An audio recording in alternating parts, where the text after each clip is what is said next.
Um, Good afternoon, everyone. On behalf of the Department of English, Prafulla Chandra College, Kolkata, I, Anuradha Mojumdar, extend a very warm welcome to you all to our international webinar today titled Apocalypse Narratives, Literature and Popular Culture. It is a moment of great pride and joy for us all to be able to hold this webinar rather, in the midst of this pandemic, in the midst of a lockdown, and also because we have received an overwhelming number of responses to our call. So thank you so much for responding so enthusiastically to our webinar. Uh, Today's topic is the apocalypse, and as we might already be aware, most of us, many of us, that the word is of Greek origin, meaning to unravel or to uncover.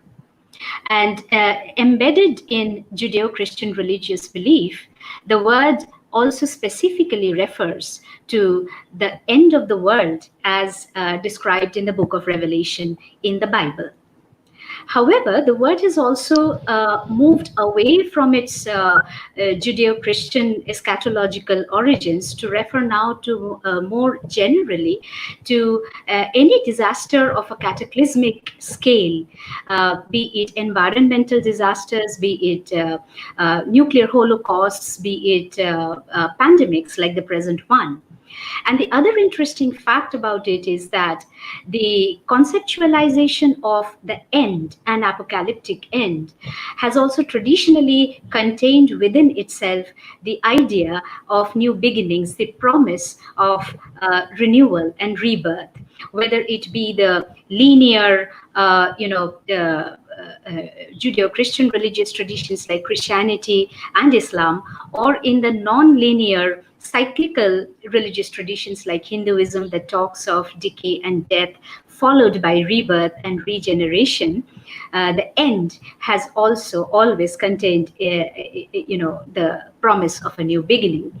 So the speakers of our webinar would negotiate this dualistic, this layered and complex terrain of the apocalyptic imagination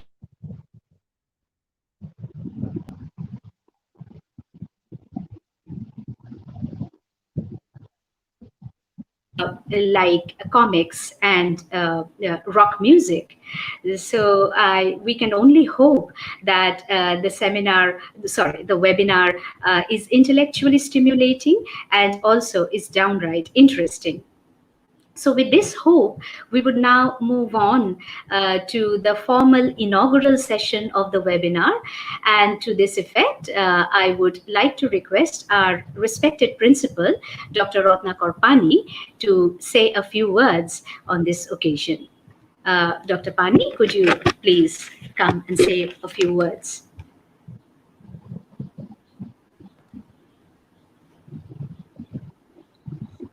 Hello.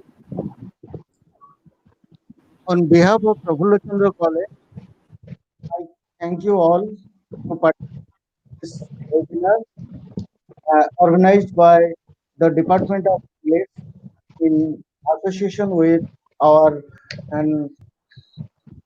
IQAC.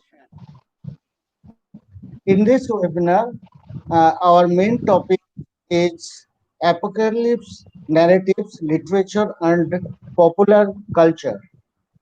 We know in this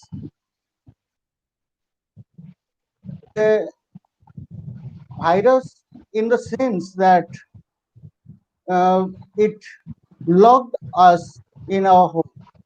In this pandemic situation, I thank you, Angshuman and Anuradha, and our IQAC coordinator, Dr. Sonali Roy, to organize this type of webinar. You know, in this virus pandemic, most of our activities has been locked down.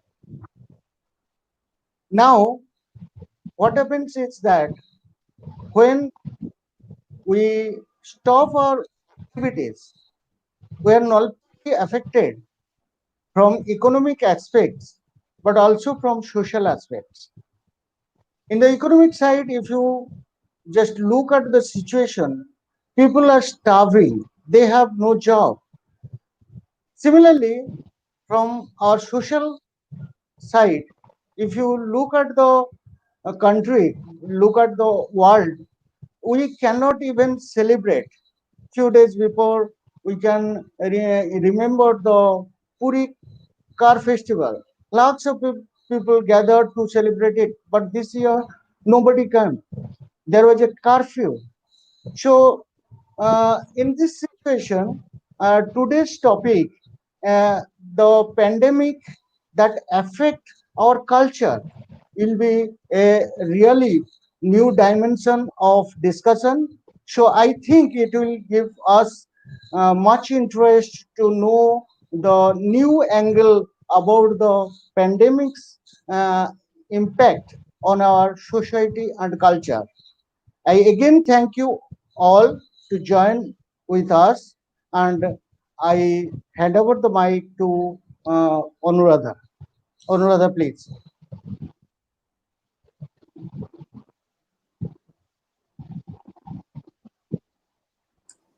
Ma'am, please unmute.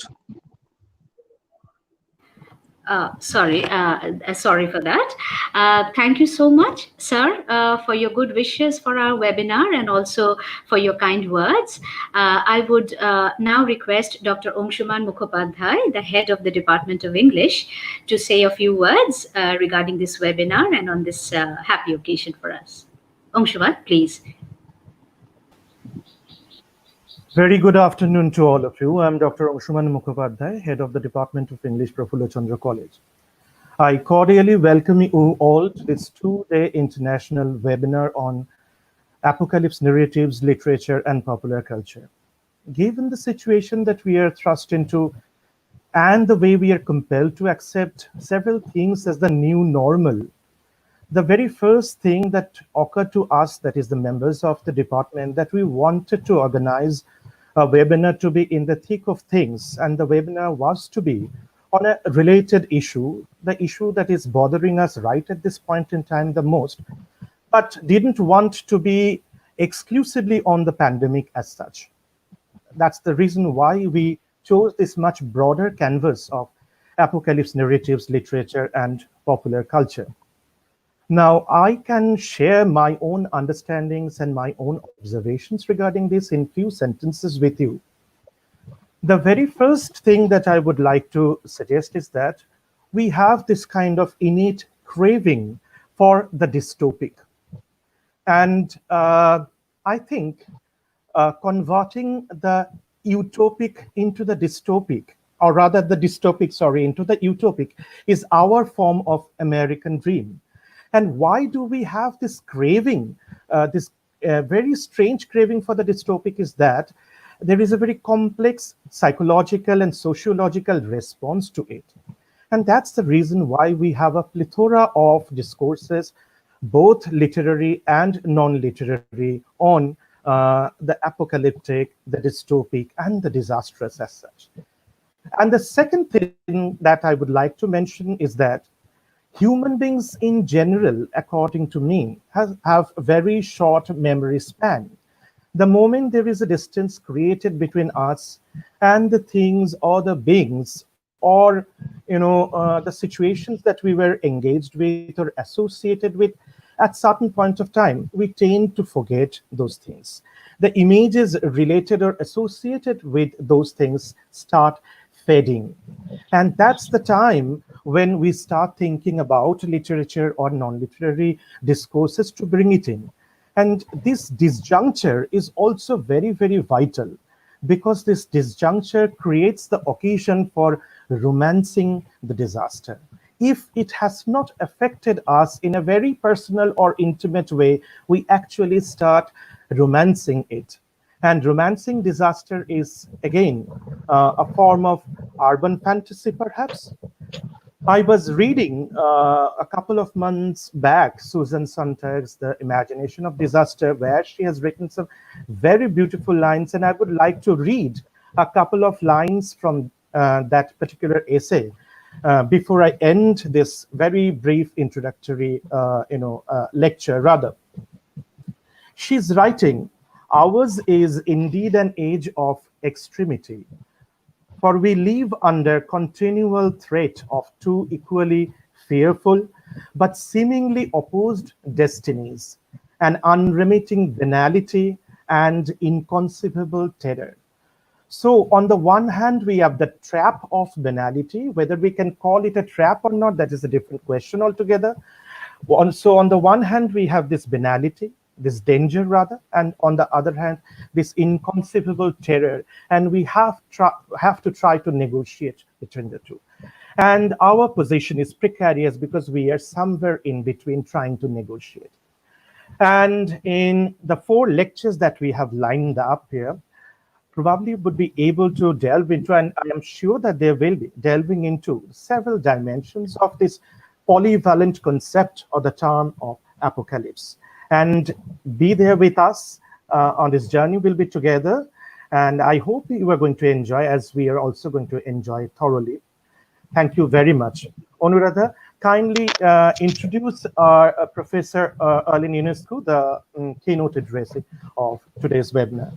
Thank you once again.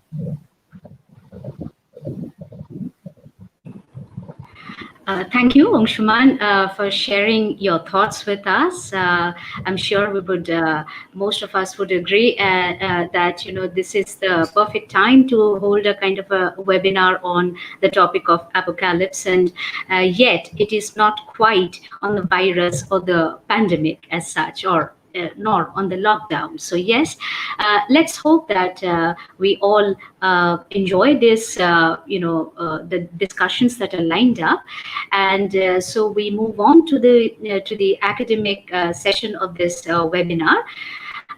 It is my real pleasure to introduce to you all our keynote speaker for the day, Dr. Arlene Ionescu, Professor of English Literature and Critical Theory, Shanghai Jiaotong University.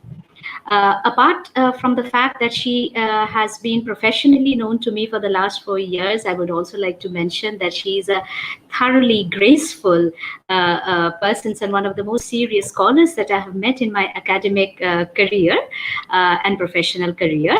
And it's such a great pleasure to welcome you today, Arlene. Let me just briefly read a short bio note of Dr. Ionescu. Arlene Ionescu is Professor of English Literature and Critical Theory at Shanghai Jiaotong University. Her major research and teaching interests are in the fields of modernist prose and critical theory, memory studies, Holocaust studies, and trauma studies. She has published widely on James Joyce and other related aspects of modernism, on Maurice Blanchot, Jacques Derrida, Samuel Beckett, as well as on trauma in reputed academic journals such as James Joyce Quarterly, Memory Studies, Parallax, Partial Answers, Papers on Joyce, Joyce Studies Annual, Scientia Traductionists, and Slovo. She co-edited 5 issues of Word and Text, including one on post-classical narratology, 20 years later, co-edited with Laurent Milesi and Biwu Shan, that is forthcoming. Her books include Concordante Romano-Britanniese, 2004. I hope I pronounced it right, Arlene, I'm not sure. Romanian Joys, From Hostility to Hospitality in the year 2014. The Memorial Ethics of Lipskin's Berlin Jewish Museum, 2017. She co-edited with Maria Magoroni, Arts of Healing, Cultural Narratives of Trauma, published in the year 2020. As the recipient of the Research Prize Oriental Scholar 2020-2022, she is at present working with her PhD students on a project on the Shanghai Ghetto. So with these words, I would like to warmly welcome Arlene. Arlene, the virtual podium is all yours now. So could you kindly come and deliver the keynote address for our webinar today? Okay. Thank you very much for this presentation, Anuradha, and my feelings are mutual. So I will start my speech by sharing the screen because there will be a PPT.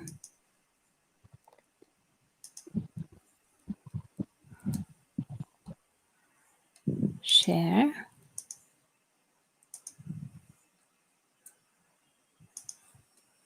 Does it work? My entire screen.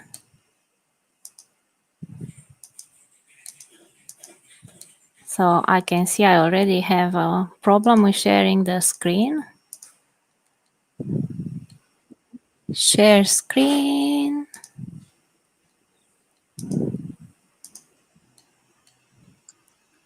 Okay. Can you see my screen now? Not yet, Arlene. StreamYard is sharing your screen, it says. Yes, we can see you. Okay. Proceed. Okay, great. So I will try to speak slowly because the connection may be unstable and maybe you can't hear me.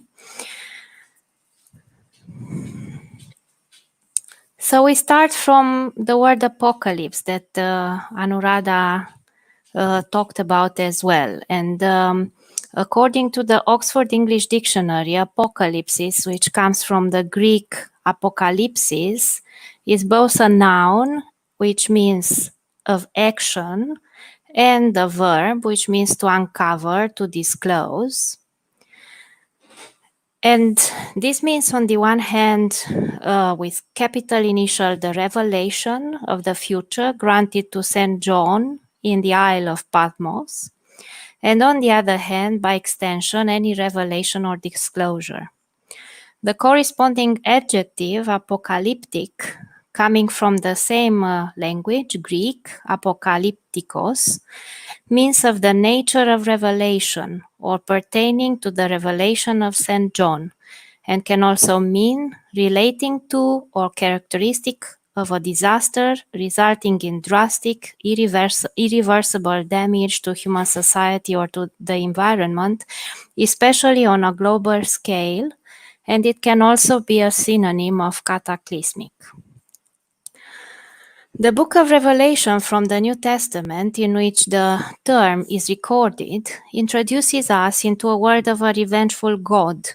His wrath goes against the Jews in the Second Temple period at the end of the 1st century, and is seen by John the Apostle in the cave of his exile on the Greek island of Patmos, where he has a dream vision of the events God sends to people. War, famine, disease, epidemic, plagues, natural catastrophes like earthquakes and asteroids hitting the earth, and the false prophet, the Antichrist, a dragon with horns in a lamb's skin, a beast, often designated by the symbolic 666, who would control the whole earth.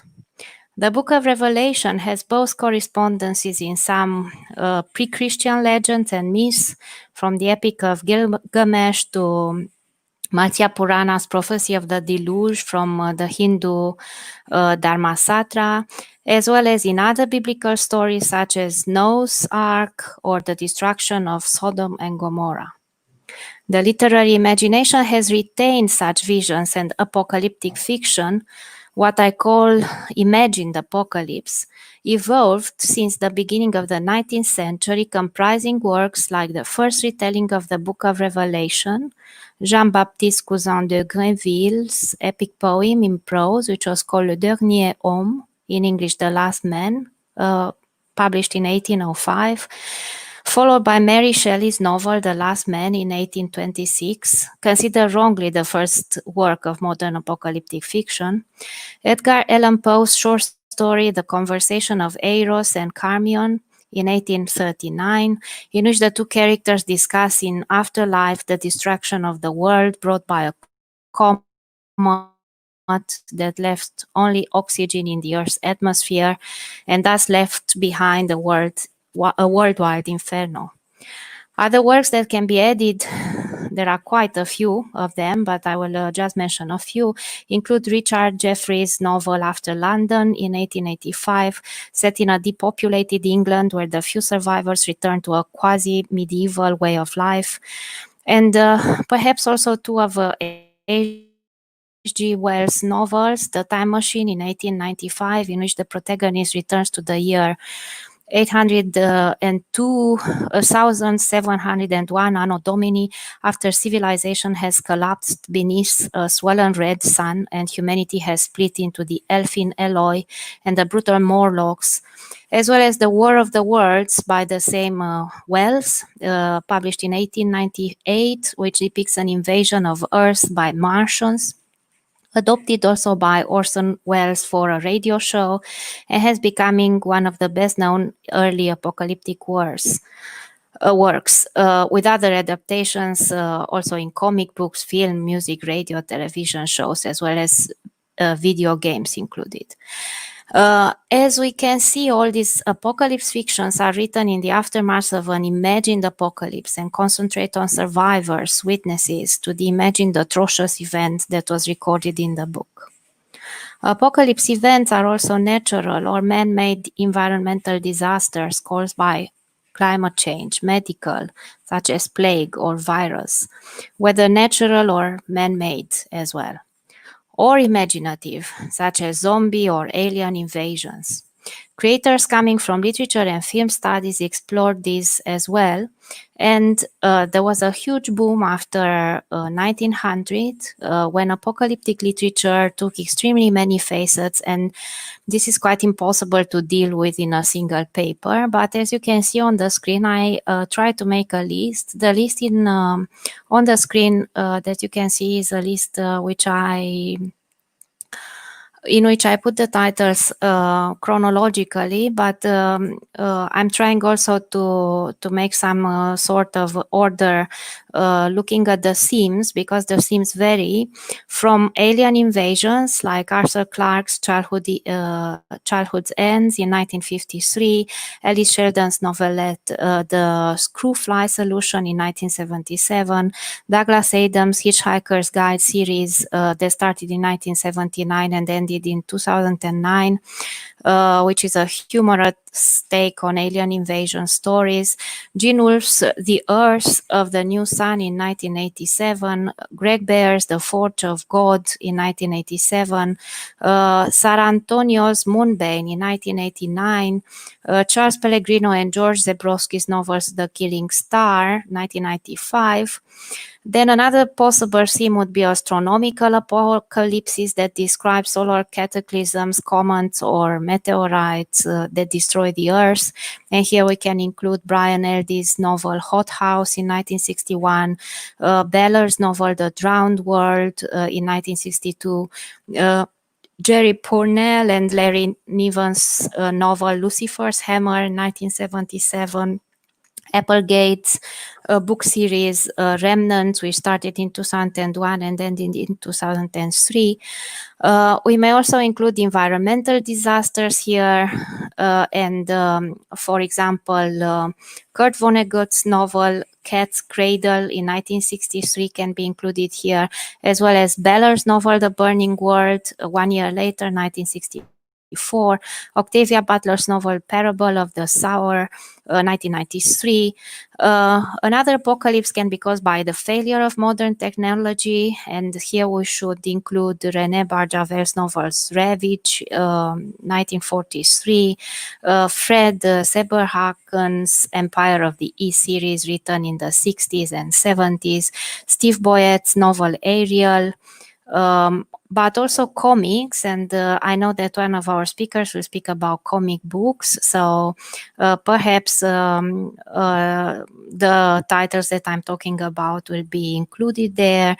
Garth Ennis Crossed, we started in 2008 and ended in 2010, and then the collective work of Robert Kirkman, Tony Moore, and Charlie Adler's The Walking Dead, which was published at the beginning of 2003 by Image Comics, and that ran its series for no less than 193 issues, with Kirkman unexpectedly ending the series in 2019.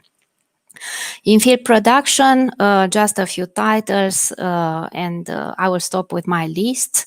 The apocalyptic genre has boomed since the start of the Cold War, with films that present the emptied out cities of the Omega Men in 1971, from the American post-apocalyptic action film directed by Boris Sagal and starring Charles Heston as a survivor of a global pandemic, The Barren Wastelands of Mad Max in 1979, in a dystopian action thriller film directed by George Miller, produced by Baron Carandy and starring Mel Gibson.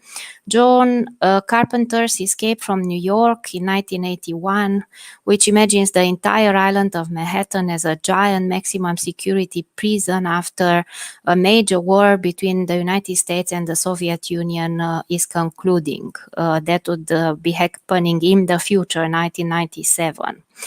28 days later, in 2002, which is a British post-apocalyptic horror film directed by Danny Boyle, that is set in a post-rage virus age after a group of misguided animal rights activists freed a caged chimp infected with what they call rage, a virus, and this escaped animal infects the whole city.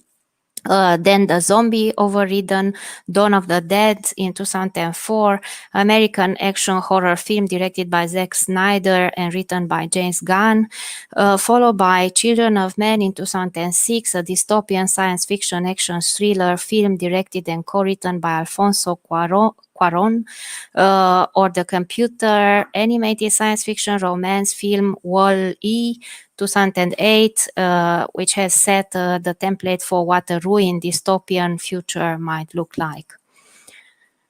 Since the end of the Second World War, marked by such epoch-changing atrocities as the Holocaust and the nuclear bombing of Hiroshima and Nagasaki, the notion of apocalypse has received a major, if ambiguous, role in various domains of the artistic production and critical or philosophical thinking, where witnesses this time wrote or created representations of what I call real apocalypses.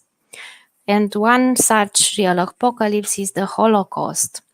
The Holocaust shares a semantic meaning with apocalypse, apokaluptein in Greek, and it is derived from the Greek holocauston, used in the Septuagint in the sense of totally consumed by fire, and linked to the Hebrew term for sacrificial offering, which is olach. The word Holocaust is usually extended from the stricter meaning of a religious burnt offering to a more general metaphor for sacrifice. What I call in my title real apocalypses may refer to events such as the Holocaust and the nuclear bombing, although many insisted that the former is unique. And you have here one quotation from Primo Levi from The Drowned and the Saved, where he said, I quote, "Notwithstanding the horror of Hiroshima and Nagasaki, the shame of the gulags, the useless and bloody Vietnam War, the Cambodian self-genocide, the desaparecidos in Argentina, and the many atrocious and stupid wars we have seen since, the Nazi concentration camp still remains an unicum, both in its extent and in its quality." An interesting debate on one of the zones of this apocalyptic world that Giorgio Agamben called Great Zone is that where during the Holocaust, the Sonderkommando, this was the team that the Nazi used by selecting prisoners from the camp to help in this awful industry of death, acted. The mission of these selected people, who were always killed themselves after some months of working in this team, called with a euphemism special team, was to accompany the naked prisoner to the death to their deaths in the gas chambers to maintain order. Then after Cyclone B acted in the gas chamber to extract their corpses from the rooms and make sure the German state does not lose any valuables. They had to extract the gold teeth of the corpses to make sure no valuables were hidden in their orifices, cut the women's hair, burn the corpses inside the crematoria, and finally dispose the remaining ash. Levy saw in the very organization of these squads National Socialism's most demonic crime games. Since the Sonderkommando had privileges, if we can call them like that, one of the few survivors of this team, a witness of Hungarian origin, his name is Miklos Nisli, recounted that during their breaks in the factory of death, they were even forced to play football games with the Nazi officers. While many scholars saw this as an interruption of the crime and a moment of normalcy, Adorno saw it as a continuation of an uninterrupted massacre in the middle of an infinite horror. Like the witnesses, Adorno saw in this match the true horror of the camp. In the distant wake of these events, many philosophers were preoccupied with the notion of the end of the world. And I will take you through a few of these responses. Again, it is impossible to include them all here. And I will start for the text, No Apocalypse, Not Now, Full Speed Ahead, 7 Missives by Jacques Derrida, where he mentioned, I quote, "The nuclear age is not an epoch, it is the absolute epoche. It is not absolute knowledge and the end of history. It is the epoch of absolute knowledge. Literature belongs to this nuclear epoch, that of the crisis and of nuclear criticism, at least if we mean by this the historical and ahistorical horizon of an absolute self-destructibility without apocalypse, without revelation of its own truth, without absolute knowledge." French critic and writer Maurice Blanchot has a term which is called the literary space, which he conceived in relation to time, history, and death. As I showed in one of my previous texts, in Orpheus' Gaze, which was for Blanchot the center of the space of literature, Orpheus' mistake of looking back at Eurydice is equated to a form of apocalypse, which Blanchot called the ruin of the work, which is immediately undone. Eurydice returns to darkness because the legendary musician and poet betrayed the work and Eurydice and the night, as he desired not to make Eurydice live, but to have living in her the plenitude of her death. This return opens the space which was defined by Nicolas Royle as night writing, a space which Blanchot relates to obscurity in another text of his which is called The Infinite Conversation. In the work of Fire, it takes the form of the search of the abyss, Lazarus in the tomb. And in the writing of the disaster, it takes the form of the ultimate historical disaster, the Holocaust. In an essay entitled The Absolute Event of History, the Shoah and the Outside, published in an issue on Blanchot Spaces that I co-edited, Kevin Hart showed that as early as the writer's silence, which was in April 1941, Blanchot had pointed out that in the post-war era, it appears to many people that the thinking to be found in great books or great canvases is heretical and conflicts with the wisdom of these times given over to disaster and turmoil. Of course, the very text to talk about with Blanchot is the text which was his most important response to the apocalypse, L'écriture du désastre, the writing of the disaster, which is Blanchot's maturity work dealing with the Holocaust and which engages with issues of trauma, representation, and the task of writing in a post-Shoah world. He calls le désastre, disaster, so the total light that Blanchot sees when the falling of the star, the aster, occurs. For Blanchot, light breaks forth, the burst of light, the dispersion that resonates or vibrates dazzlingly. and in clarity clamors, but does not clarify. The breaking force of light, the shattering reverberation of a language to which no hearing can be given. And here is the perhaps most important quotation in the book, where we can see Blanchot's apocalypse that delivers its shattering truth in a silence only illuminated by history's absolute all-burning that leaves nothing in its wake but its own ashes. And I read, "The Holocaust, the absolute event of history, which is a date in history, that utter burn where all history took fire, where the movement of meaning was swallowed up, when the gift, which knows nothing of forgiving or of consent, shattered without giving place to anything that can be affirmed, that can be denied, gift of very passivity, gift of what cannot be given. How can thought be made the keeper of the Holocaust, where all was lost, including guardian thought? In the mortal intensity, the fleeing silence of the countless cry."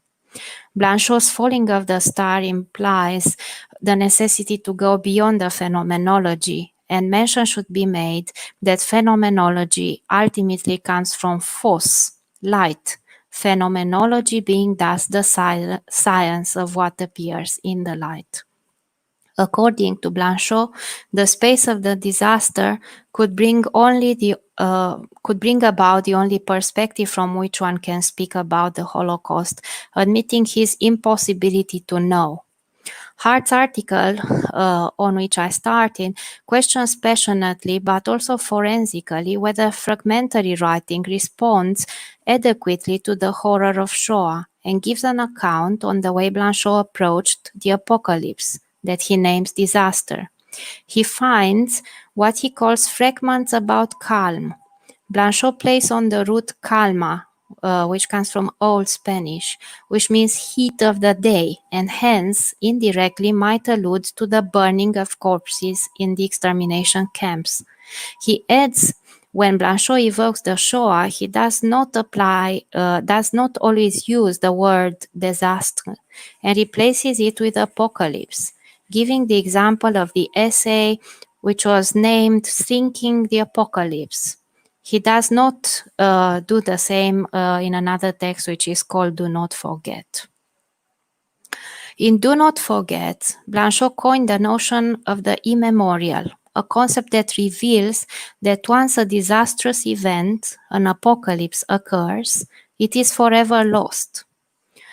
And this is something I also dealt with in my monograph, The Memorial Ethics of Libeskind's Berlin Jewish Museum, where I showed that the immemorial, a notion that mainly Blanchot and Jean-François Lyotard used, is intractable residue that at once calls for and defies historical knowledge and memory, that cannot be remembered or forgotten. The sum total of all the incommensurables and unrepresentables that always risk petrifying into silence once the historian compels his interlocutor, the witness, to relate faithfully what happened. The immemorial comprises all those traumatic events of history which cannot be translated into shareable narrative memories and are consigned to silence.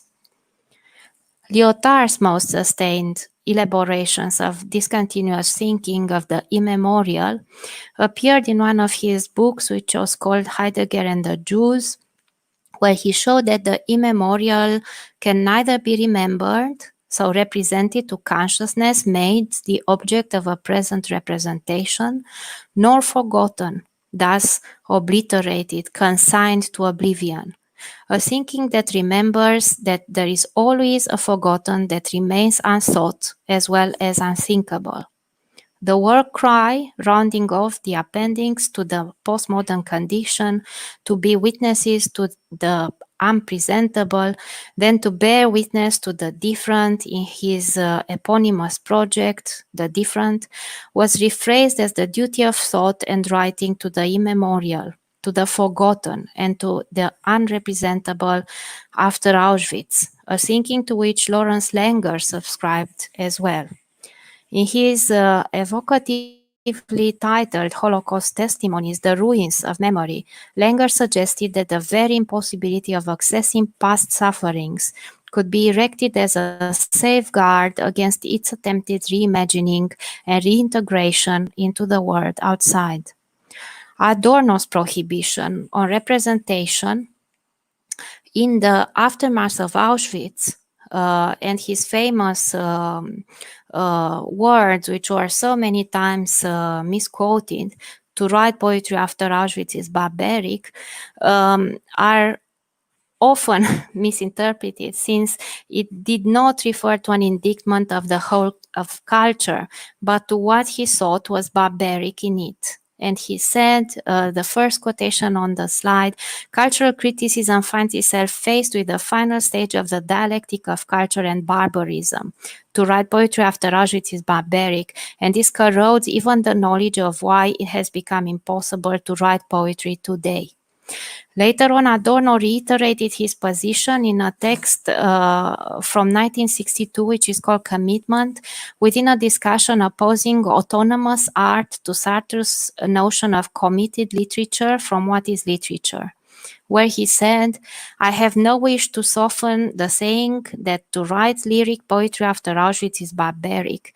It expresses in negative form the impulse which inspires committed literature. And then in 1966, in Negative Dialectics, however, the German philosopher retracted a slightly reworded version of this affirmation, conceding that, I quote, perennial suffering has as much right to expression as a tortured man has to scream. Hence, it may have been wrong to say that after Auschwitz you could no longer write poems, unquote. A more nuanced explanation came in Zur Dialektik von Heiterkeit in 1968, published 1 year later. In its English translation, Is Art Light-Hearted? Where he had the following statement. The statement that it is not possible to write poetry after Auschwitz does not hold absolutely, but it is certain that after Auschwitz, because Auschwitz was possible and remains possible for the foreseeable future, light-hearted art is no longer conceivable. This was my own engagement with the difference between imaginary and real apocalypses, and I hope I made my points clear. So in the following part, without aspiring to presenting to exhaustive examples, I will just endeavor to offer to our listeners some instances of how both imaginary and real apocalypses were represented in philosophy, literature, architecture, and films. I will choose a few examples. And since I may work in China, but I am a Romanian by origin, I will first present an apocalypse which some of our listeners may be less familiar with. It is the apocalypse imagined by the Romanian-born French philosopher Émile Cioran. And then I will refer to the bare space of Samuel Beckett's plays and fiction. Then I will refer to the apocalyptic space of Daniel Libeskind's Holocaust Tower. I will give you 2 examples of real apocalypses in film studies. And after a commentary on 9/11, I will also end on a short reflection on the kind of apocalypse. Is it real? Is it imagined? We are living through right now. So I return to Cioran, very connected to the breaking force of the light of the disaster that Maurice Blanchot spoke about, is the Romanian-born French philosopher Émile Cioran's demonic light from his book, which is called On the Heights of Despair.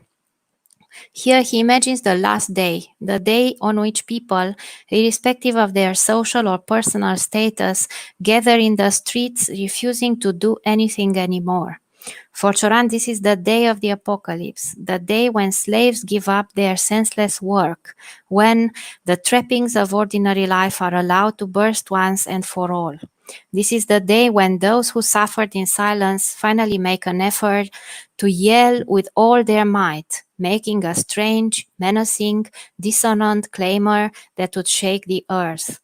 Nature partakes of this apocalyptic vision, with waters flowing faster and mountains swaying threateningly, with trees showing their roots like an eternal and hideous reproach, birds croaking like ravens, and animals scattering in fright and fall from exhaustion. This is the time when the void, and here I mark Cioran's words, let ideals be declared void, he says, comprises everything but ironic approximations, beliefs, trifles, art, a lie, and philosophy, a joke, climaxes and anti-climaxes, the time when all phenomena change form and become evanescent, vanish before us, engraved in oblivion. And this is the first quotation. Let lumps of earth leap into the air and crumble in the wind. Let plants make strange arabesque, frightful and distorted shapes in the sky. Let wildfire spread rapidly and a terrifying noise down out everything so that even the smallest animal would know that the end is near. In this void, the light produced by the wildfires shimmers with vertical reflections, creating a space between the outside of the world that dissolves in the philosopher's self. Through the insistent contact of this light with death, humanity estranges itself from effect. Held in a syncopal temporality, in a convulsive manner, the apocalypse pulverizes its identity, disperses it into perdition and nothingness. And here is the second quotation. Let all form become formless, and chaos swallow the structure of the world in a gigantic maelstrom. Let there be tremendous commotion and noise, terror and explosion, and then let there be eternal silence and total forgetfulness. And in those final moments, let all that humanity has felt until now, hope, regret, love, despair, and hatred, explode with such a force that nothing is left behind. With On the Heights of Despair, Cioran almost triumphantly announced that he had engineered the end of the world in obscurity, invisibility, that melt into an unknown death. He says, let history crumble into dust. The author himself disintegrates into dust. And this is the final quote. I would like to explode, float, crumble into dust, and my disintegration would be my masterpiece. I would like to melt in the world, and for the world to melt orgasmically in me, and thus in our delirium to engender an apocalyptic dream, strange and grandiose, like all crepuscular visions. The second example I want to refer to is the work of Samuel Beckett. According to Simon Critchley, in Very Little, Almost Nothing, Beckett's work leaves us open on the void, open on the nothing. And as you can see, this is the title of this slide. Much of Beckett's work can be read as an implacable transposition of emptiness and finitude. His plays, as well as his novels, provide allegorical tableaus of an abyssal existential vacuity. The time of clove and ham, like the time of Vladimir and Estragon, is a time of impending disaster. Adorno considered that in Endgame, characters voice the certainty that there really is not so much to be feared anymore, which made the German philosopher recognize in Beckett's art the only fitting reaction to the situation of the concentration camps, a situation he never calls by name, as if it were subject to an image ban. In Damned to Fame, Knowlson, who is Beckett's biographer, identified the message of the play as one of the unrelieved despair at the hopeless and futility of life. In one of his frequent turnings of the telescope on the auditorium, then on the without, Clove returns the finding that all is zero, corpsed, a nihilistic vision that is fittingly representative of Beckett's final view of life's journey in a December 1989 interview, as worth, I quote, precious little, unquote. Beckett's play Not I, first performed in 1972 at the Lincoln Center in New York, which is displayed mid-stage and surrounded by total darkness, utters snatches of inconsequential words, broken up by suspension words, suspended, as in the ironic undertones of Deportation in Cloves, I see a multitude in transports of joy. Beckett's figures are self-divided, not eyes, who experience different forms of amnesia because they would rather forget, because they cannot remember, even if, like Krapp, they rewind the reel of their lives' distant memories until the tape runs on in silence at the very end of this one-man, one-act play. Estragon periodically needs reminding about the imminent appointment that he and Vladimir have with Godot, even though it is assumed to be a life-defining event, and their earliest exchanges are punctuated by either Gogo or Didi exclaiming, "Nothing to be done," or other such variations. In Andrew Kennedy's view, Krapp's spoken text eliminates all dialogue, just as his existential situation terminates a relationship, turning him into a split soliloquist who displays at least two voices and rhythms. Beckett's late prose also contains, among many other titles, How It Is, where Beckett informed us the words belonged to the narrator who was alone in the dark in a post-apocalyptic world, his face lying down on an endless plain of mud, crawling from west to east with his sack of tins, a fish, and a tin opener. Yet the voice of the narrator, Beckett claimed, was someone else's coming from somewhere else. The narrator would act like a sort of medium who would recite someone else's voice that possessed him. In part 2 of How It Is, the reader encounters Pym carrying his own sack across the mud, the figure tortured by the narrator who forces him to speak by scratching him with his fingernails until he bleeds and gouging him with his tin opener. Pym would quote the words that were carved into his skin by the narrator. And you have the words on the screen. Past moments, old dreams, back again, or fresh like those that pass, or sings always, and memories, I say them as I hear them, murmur them in the mud, in me, that were without, when the panting stops, scraps of an ancient voice in me, not mine.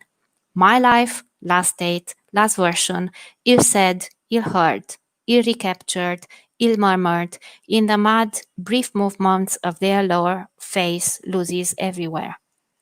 Beckett always renders characters' metaphysical anguish at the absurd human condition, at the inexorable decline of once happy lives and aspirations gone sour, and to be shrouded by the minimalist darkness, which in so many Beckett plays stages vacuity and sparseness through the bead-ridden like Malone or Mr. Kelly, the chair-bound like Ham, the ash-binned like Nag and Nell, the half-buried like Winnie, castaways and creepers like Clove, the master persecutors like Poto and Ham, and mindless perpetrators who, like Malone, can impassively wonder, and you have the quotation, how many have I killed, hitting them on the head or setting fire to them? Offhand, I can only think of 4, all unknowns. I never knew anyone.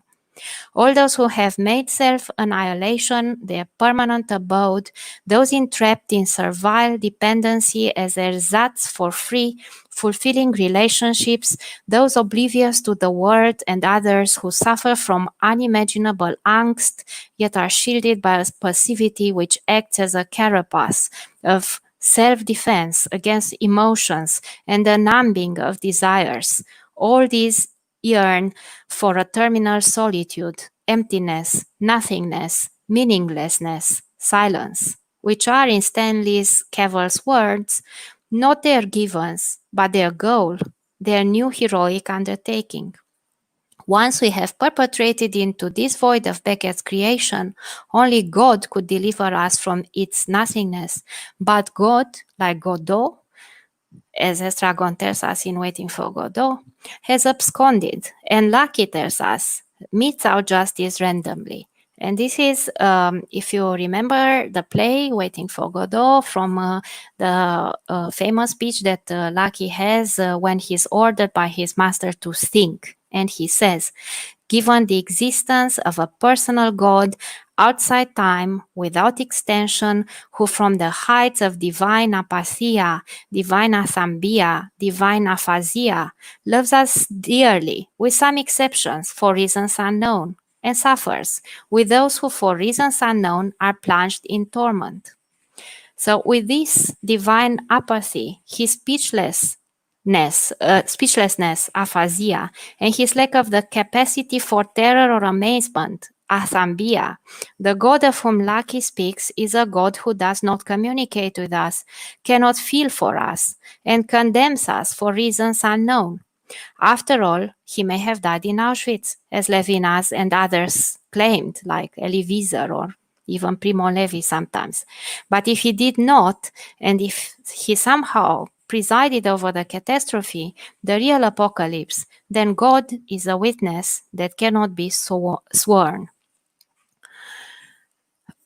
In my exploration of Beckett's Apocalypse, I finish with Text for Nothing, a sort of entrapment without an enclosed space, where movement away is dangerous to the self, being opposed by early objects, and stasis is encasing.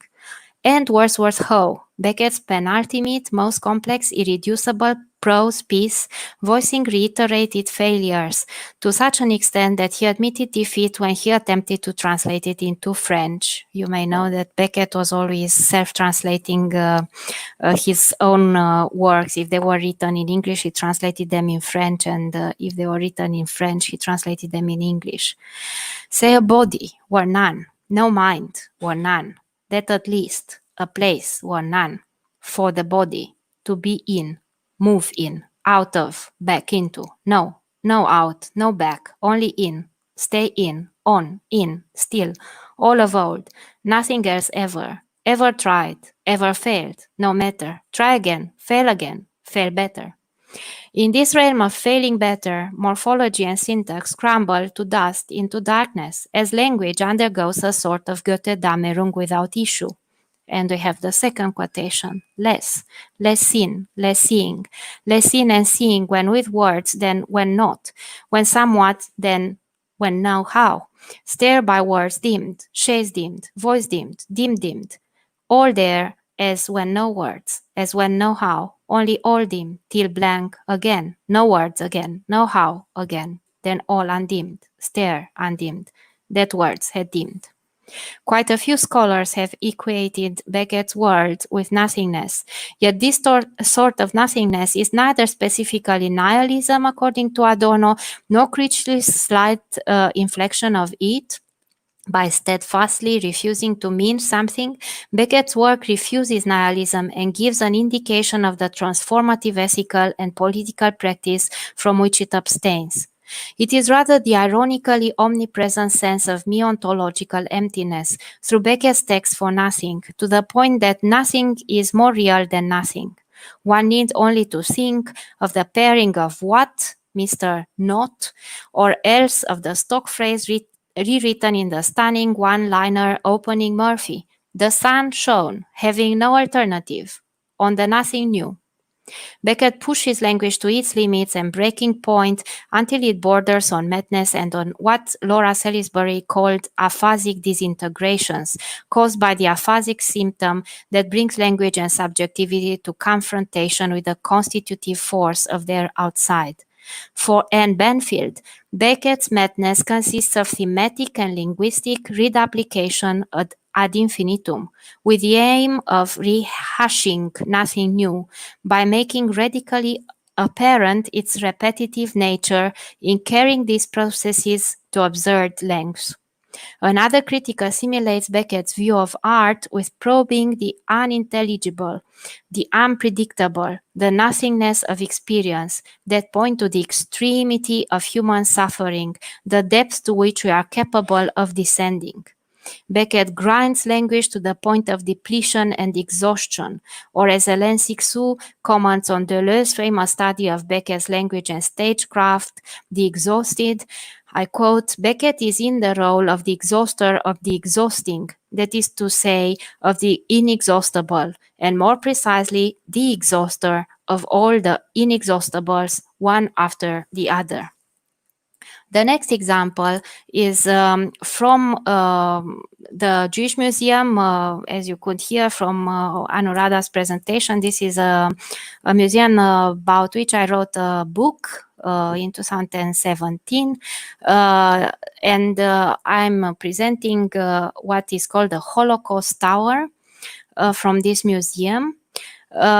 Architect Libeskind's vision and reconceptualization of space in the Berlin Jewish Museum redefined what we know as apocalyptic space when he constructed the Holocaust Tower as a part of the museum, the appendix that ends what is called inside the museum the axis of the Holocaust.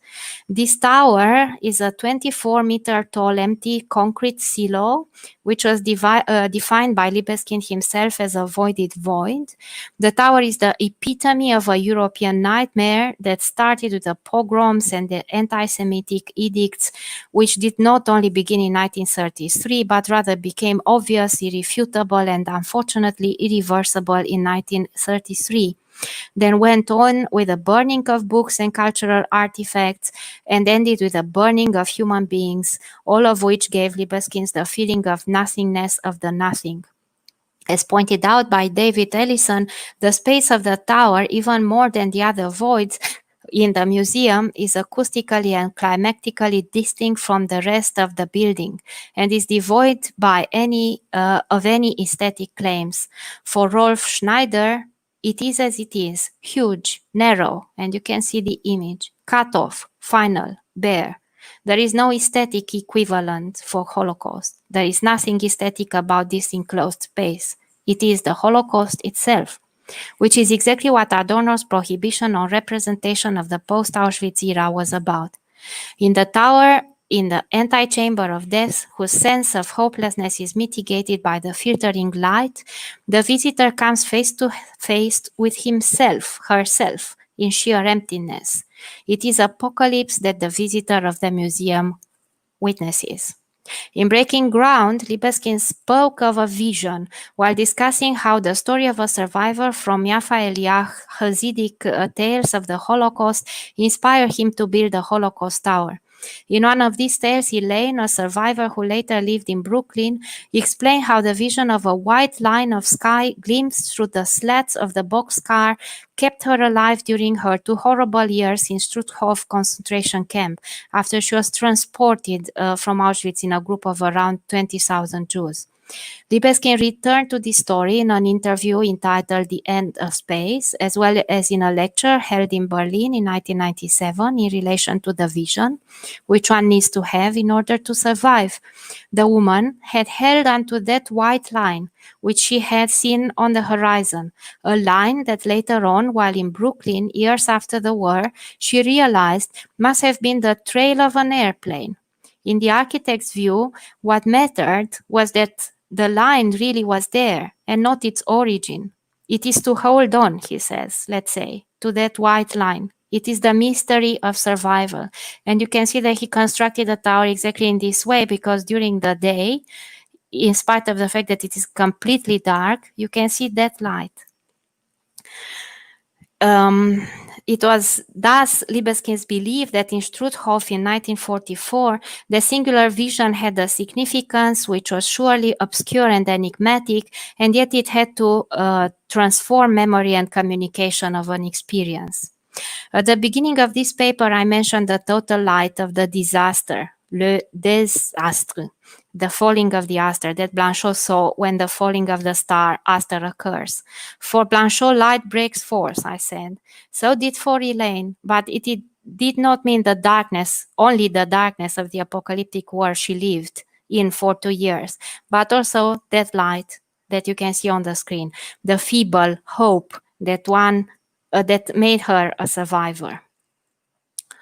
And I will go on with the what I call real apocalypses, not imagined apocalypses this time, in film studies. I'm sure the other speakers will speak about other films because these are my own, let's say, subjective selection, and they are not classified as apocalypse films.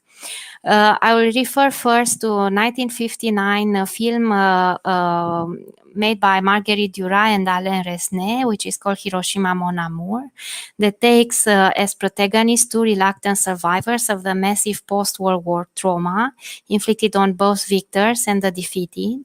So the man is a Japanese architect who has survived the loss of his family and the obliteration of his native city after the US atomic bombing of Hiroshima and Nagasaki. And the woman is a French actress who has come to Hiroshima to participate in a film about peace, but who carries with her memories of Nazi occupation and the loss of her lover, who was a German soldier in Neve, the disgrace and madness imposed on her and her family after liberation, and her confinement in a cellar for almost 1 year. Maria Margaroni details Duras' intentions when writing the script of the film. I quote, "If love has any chance, this can only erupt in Hiroshima, the devastated place, the brutal event, the unnameable name for the monstrosity that inhabits the human." As she emphasizes, her aim in the film is not the description of horror by horror, but what she calls the miracle of a resurrection. And the other example I want to take is the 1985 film made by Claude Lanzmann, Shoah, that totalized 9 hours and resulted from Lanzmann's work for 11 years, that contained the interviews with survivors, witnesses, and perpetrators that he conducted in the many visits to 4 sites across Poland. I would like just to tell you that the film starts with a boat trip on the Polish Jew Sretming, singing in a rowboat, similarly to how he had serenaded his captors, and he was only one of the 2 survivors of Treblinka. The scene introduces us to a post-apocalyptic world in which not only victims speak, but also perpetrators like Corporal Franz Suchomel, an SS officer who had worked at Treblinka, who agreed to be interviewed on condition he is not filmed. Lanzmann used hidden recording equipment while assuring Suchomel that his name would not be used. Suchomel minutely detailed his work at Treblinka. So this is real apocalypse, saying that he did not know it was an extermination camp until he arrived there. On his first day, he said he vomited and cried after encountering trenches full of corpses, 6-7 meters deep, with the earth around them moving in waves because of the gases. The smell of the bodies carried for kilometers depending on the wind, he said, but local people were scared to act in case they were sent to the work camp.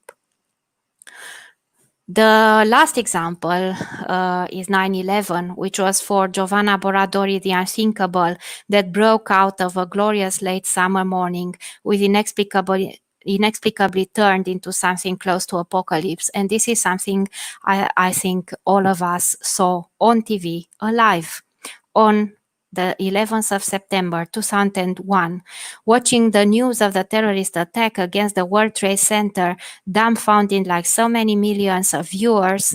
I was struck by the apocalyptic spectacle, which reminded me exactly of Emile Cioran's imagined apocalypse, invocation of smoke and dust as after a great cataclysm, which I presented earlier on.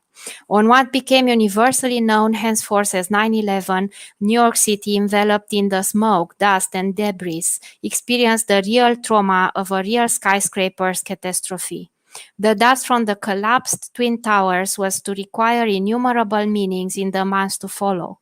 In Marita Sturkan's view, this dust was initially a shocking substance for Americans, something otherworldly, unexpected, uncanny, yet also strangely familiar. Some of it contained recognizable scraps, papers, remnants of the ordinary business of life before that day, now transformed.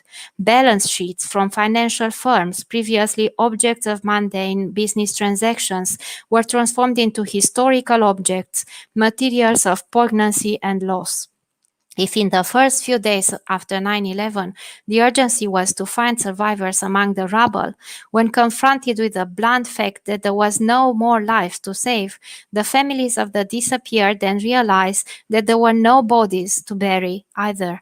In the absence of victims' remains, the dust became some kind of corporeal presence to mediate the absence of a loved one. Marita Sturkran writes that in October 2001, Mayor Giuliani set up a procedure through which each of the families of the dead received an urn of the dust from the site for a memorial ceremony. This dust was gathered into 55-gallon drums, blessed by a chaplain at Ground Zero, and given a police escort to one police plaza.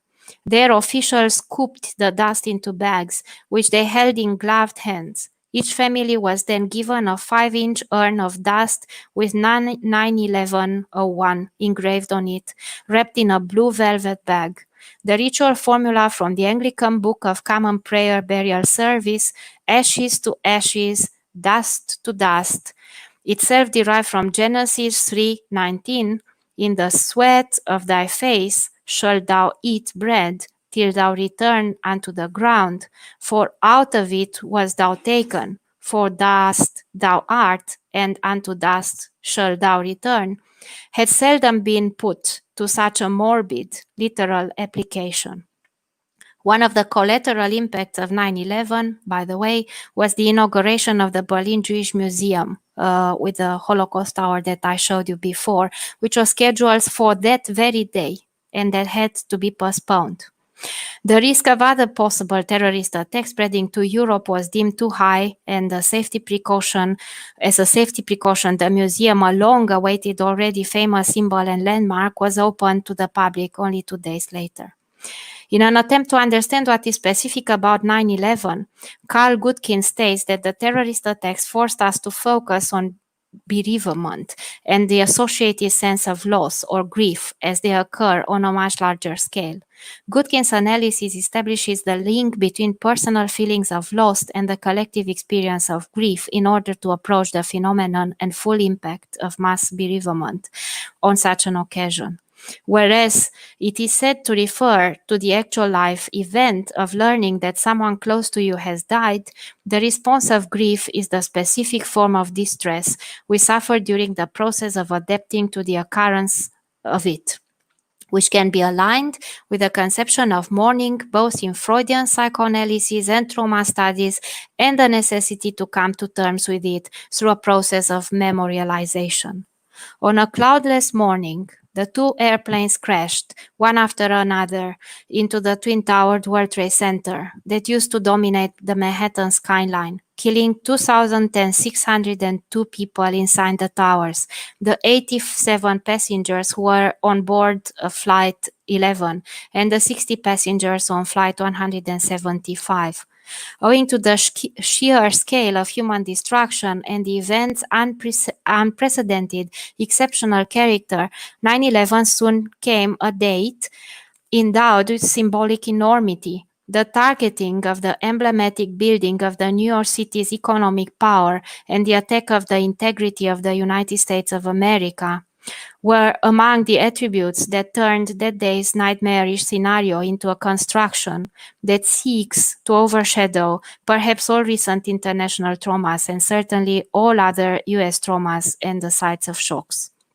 Responding to a series of questions on the subject of 9/11 and global terrorism, Habermas explained that he did not see the monstrous act itself of destroying the symbols of American pride as something new because of the action of the suicide hijackers who transformed the fully fueled airplanes together with their hostages into living weapons, or even the unbearable number of victims and the dramatic extent of devastation, but rather because of the symbolic force of the target struck. The collapse of the tallest buildings in Manhattan meant the destruction of an icon into the household image of the American nation. Meant as a powerful symbolic attack on Western democracy, spreading destruction and division, 9/11 ironically brought together side by side for the first time the two antithetical visions of philosophy represented by Derrida and Habermas. deconstruction systematic critique of reason versus a defense of rationality, modernity, and the legacy of the Enlightenment. Although, as Boradori recounts, they were scheduled to come to New York separately and through unrelated channels, in a few weeks' time, the apocalyptic event prompted an unprecedented dialogue between the two of the greatest living voices of the European philosophical tradition. And we have two quotations here. In his dialogue with Giovanna Boradori a few months after 9/11, Jürgen Habermas mentioned that the monstrous act itself was new. And I quote, "And I do not mean the action of the suicide hijacker who transformed the airplanes together with their hostages, and this is part of what I said before, but the unbearable meaning on the American nation." You heard this quotation partly before. For Derrida, 9/11 was a trauma and thus an event whose temporality proceeds neither from the now that is present nor from the present that is past, but from the impresentable to come, what he calls avenir, a weapon, wounds and leaves forever open an unconscious scar. But this weapon is terrifying because it comes from the to come, from the future, a future so radically to come that it resists even the grammar of the future anterior. Imagine that the Americans and through them the entire world has been told what has just happened, the spectacular destruction of the two towers, the theatrical but invisible deaths of thousands of people in just a few seconds is an awful tiling, a terrible crime, a pain without measure. But it's all over. It won't happen again. There will never be again anything as awful as or more awful than that. I forgot to show you this quotation, which I just read for you. And we are together in this online conference rather than seeing one another face to face in a room, as we are precisely living through pandemic times. This small particle of virus, net COVID-19, seems to have changed our life forever. Many pandemics, like the Spanish flu 100 years ago, have been the material for work on apocalypses. We are perhaps living now an apocalypse, or as Mitchell, the editor of Critical Inquiry, a reputed international journal which hosts a blog with responses to these times we are living in, named it nothingness. We could see, I quote, how deep nothingness can be, a black hole in time that has sucked the entire world into its gravitational field. From our armchairs, we, workers from all fields, have become hardworking Zoomers, or now streamliners, involved in distance learning and e-learning, online teaching, virtual classrooms, the whole bewildering turmoil, to which we add today one more webinar.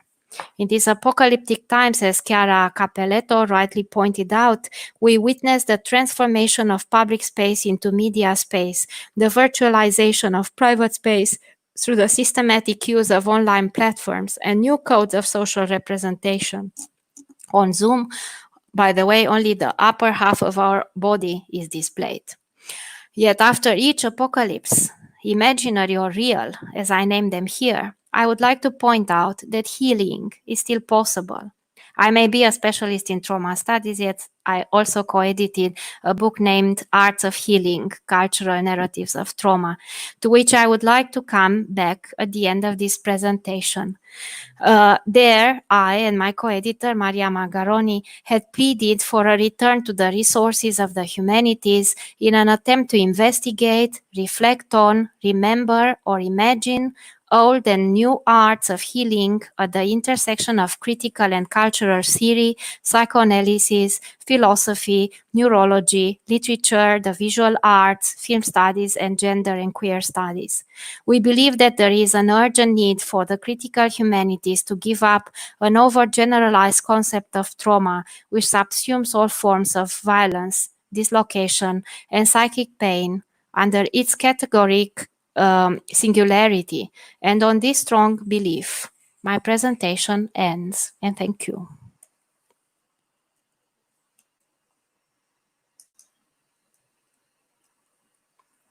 So that's it. Yes, Arlene, thank you so very much for such an engaging presentation, so intellectually stimulating.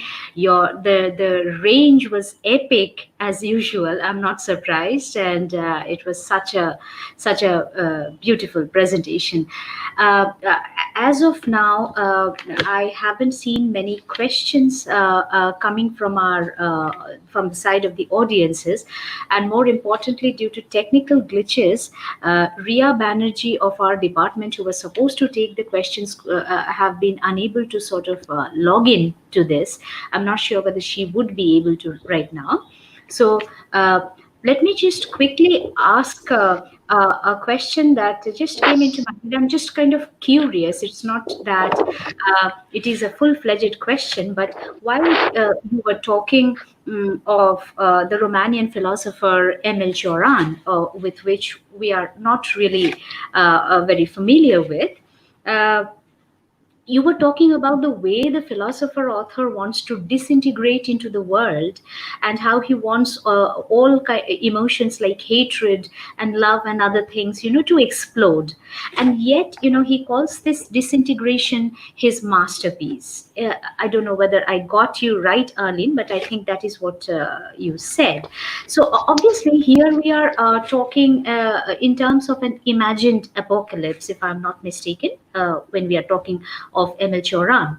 So I'm just sort of curious, like, are there any specific circumstances leading to such a nihilistic imaginative leap on behalf of Cioran in his writings? I mean, we are not very sure, I mean, of the times that he was writing in, his dates and stuff. So could you kindly Well, throw a little more light on that? Because I'm really curious to know why such nihilism on his part.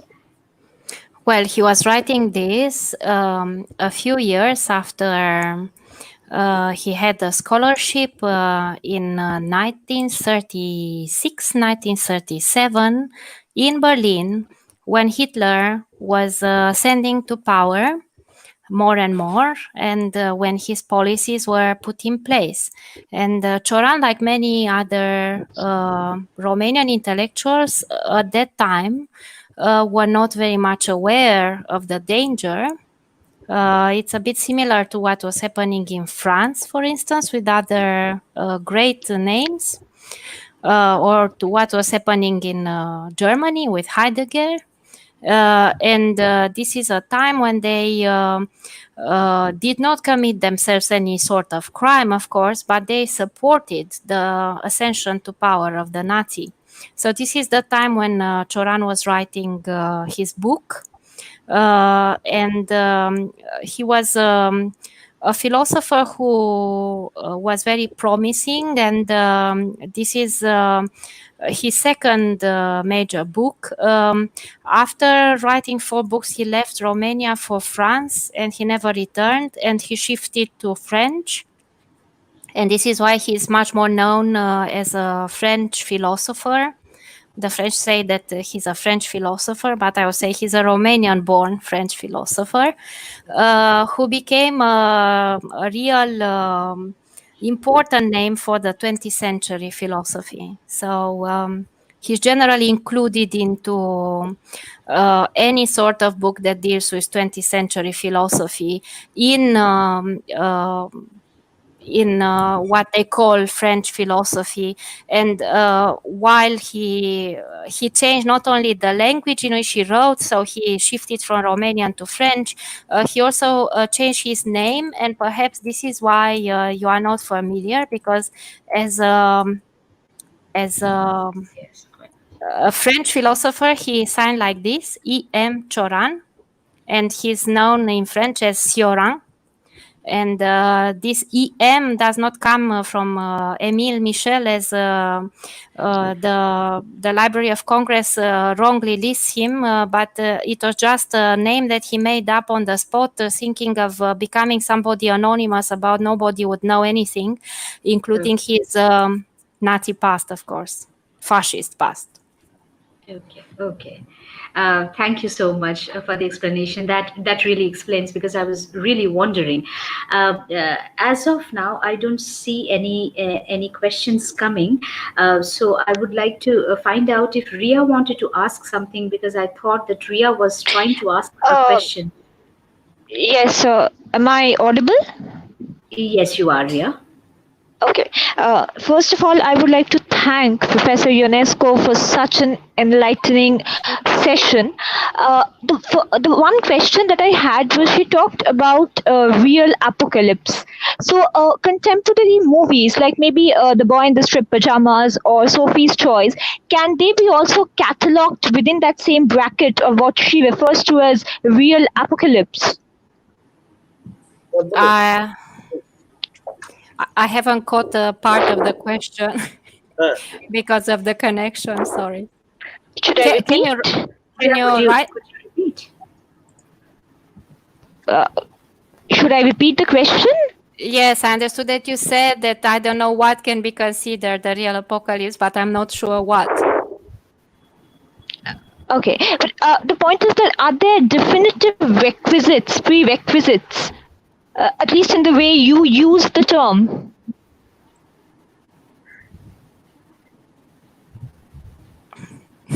I can't hear. Can you write in the chat box? Yes, I think so. Okay, in the meanwhile, Anuradha, Yes. can you hear me? Am I audible? Yes, I can hear you, but I have received actually, two couple of questions questions. I've seen. Yes. Just before that, I just want to ask Arlene one little thing. Yeah, sure. It's thoroughly intriguing, Arlene. It was a wonderful presentation. I'm asking for a little bit of clarification that Blanchot, in the writing of the disaster, is related to forgetfulness without memory. I am actually asking you to explain a little more on this interface of memory and apocalypse as such. Well, if you remember, it is mainly the term of the immemorial that I refer to. And this term of the immemorial is something Blanchot worked on, as well as the French philosopher Emmanuel Levinas and Jean-François Lyotard himself.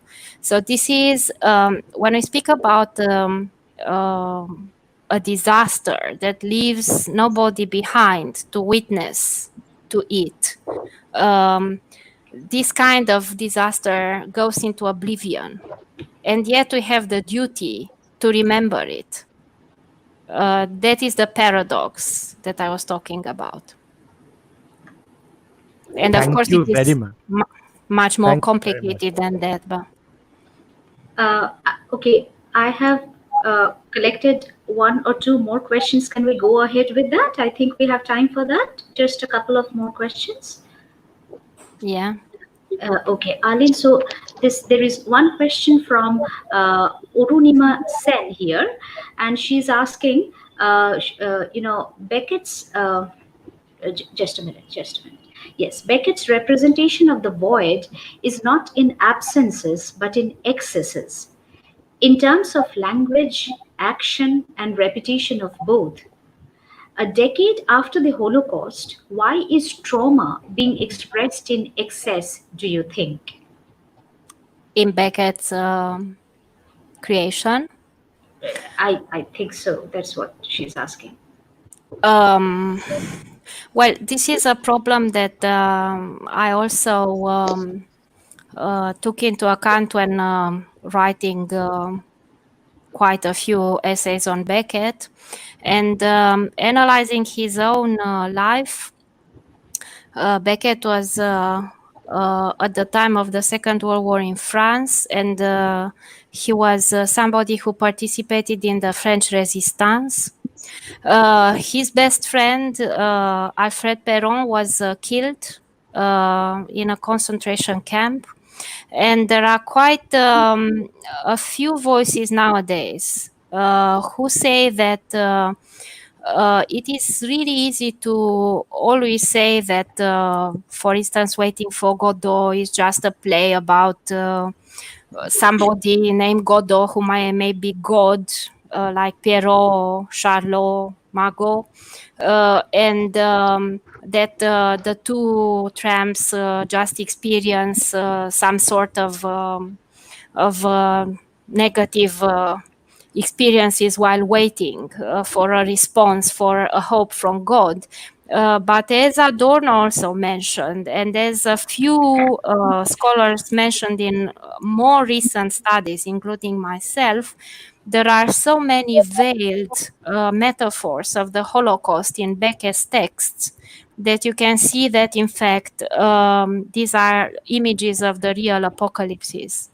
I can give you one example. For instance, there are a few articles that I wrote which are published in Partial Answers, the last one, in 2019, and one in 2013, in which, for instance, Estragon tells Vladimir, "You'd better kill me like the others." And Vladimir asks, "Which others?" And he says, "Like billions of others." And such sentences are clearly referring to a mass apocalypse. Then people started to realize that indeed everything is a veiled metaphor of a post-Holocaust world war, Second World War, in Becke's texts, including in some of the prose, late prose. Okay, okay, yes. Thank you for your answer, Arlene. And there is one more question coming from an ID, but he or she hasn't introduced herself or himself to us. But the question goes this way, and I'm just reading out. It says, "Deep nothingness is the basic premise of existentialism. Hence, can we call it the philosophy of the apocalypse?" I'm sorry, what is it? I couldn't Okay. hear. Yeah, sure. Okay, I'm just reiterating the question. It says, "Deep nothingness is the basic Nothingness. Yes, deep nothingness is the Okay. basic premise of existentialism. Hence, can we call it the philosophy of the apocalypse?" Well, we can call it, we can certainly call it like that. Yes, I agree. Okay, okay. Okay, for the time being, I don't see any more questions coming, and therefore I think. Madam, one question is there from Dr. Manos Ranjan Panda from the audience. Okay. He asks a question to Arlene. Can you please give some poems written on the images of the apocalypse? Well, I myself am not a specialist in poetry. I'm a specialist in fiction and drama. But I can tell you that there is a whole Routledge Encyclopedia of Modernism, which has a section on apocalypse poets, and that starts, if I remember correctly, from Surrealism, and lots of poets in the 20th century are listed there. Okay, thank you very much, Arlene, for your nice presentation and please. Thank you. Yes, yes. Thank you, Dr. Salam, for repeating the question. I mean, to Ali. Since there is no other question that is visible in the live chat comment box on YouTube, I think it's time we moved on to our next speaker for the day, without wasting any more time. Arlene, thank you so very much, not just for such an enlightening presentation, but also for answering patiently all the questions that were asked to you. Please stay on with us for the next speaker for the day. Okay. So, okay. I will mute myself, yeah? Yeah, okay. sure. Thank you very much. Yeah, a pleasure, Adil.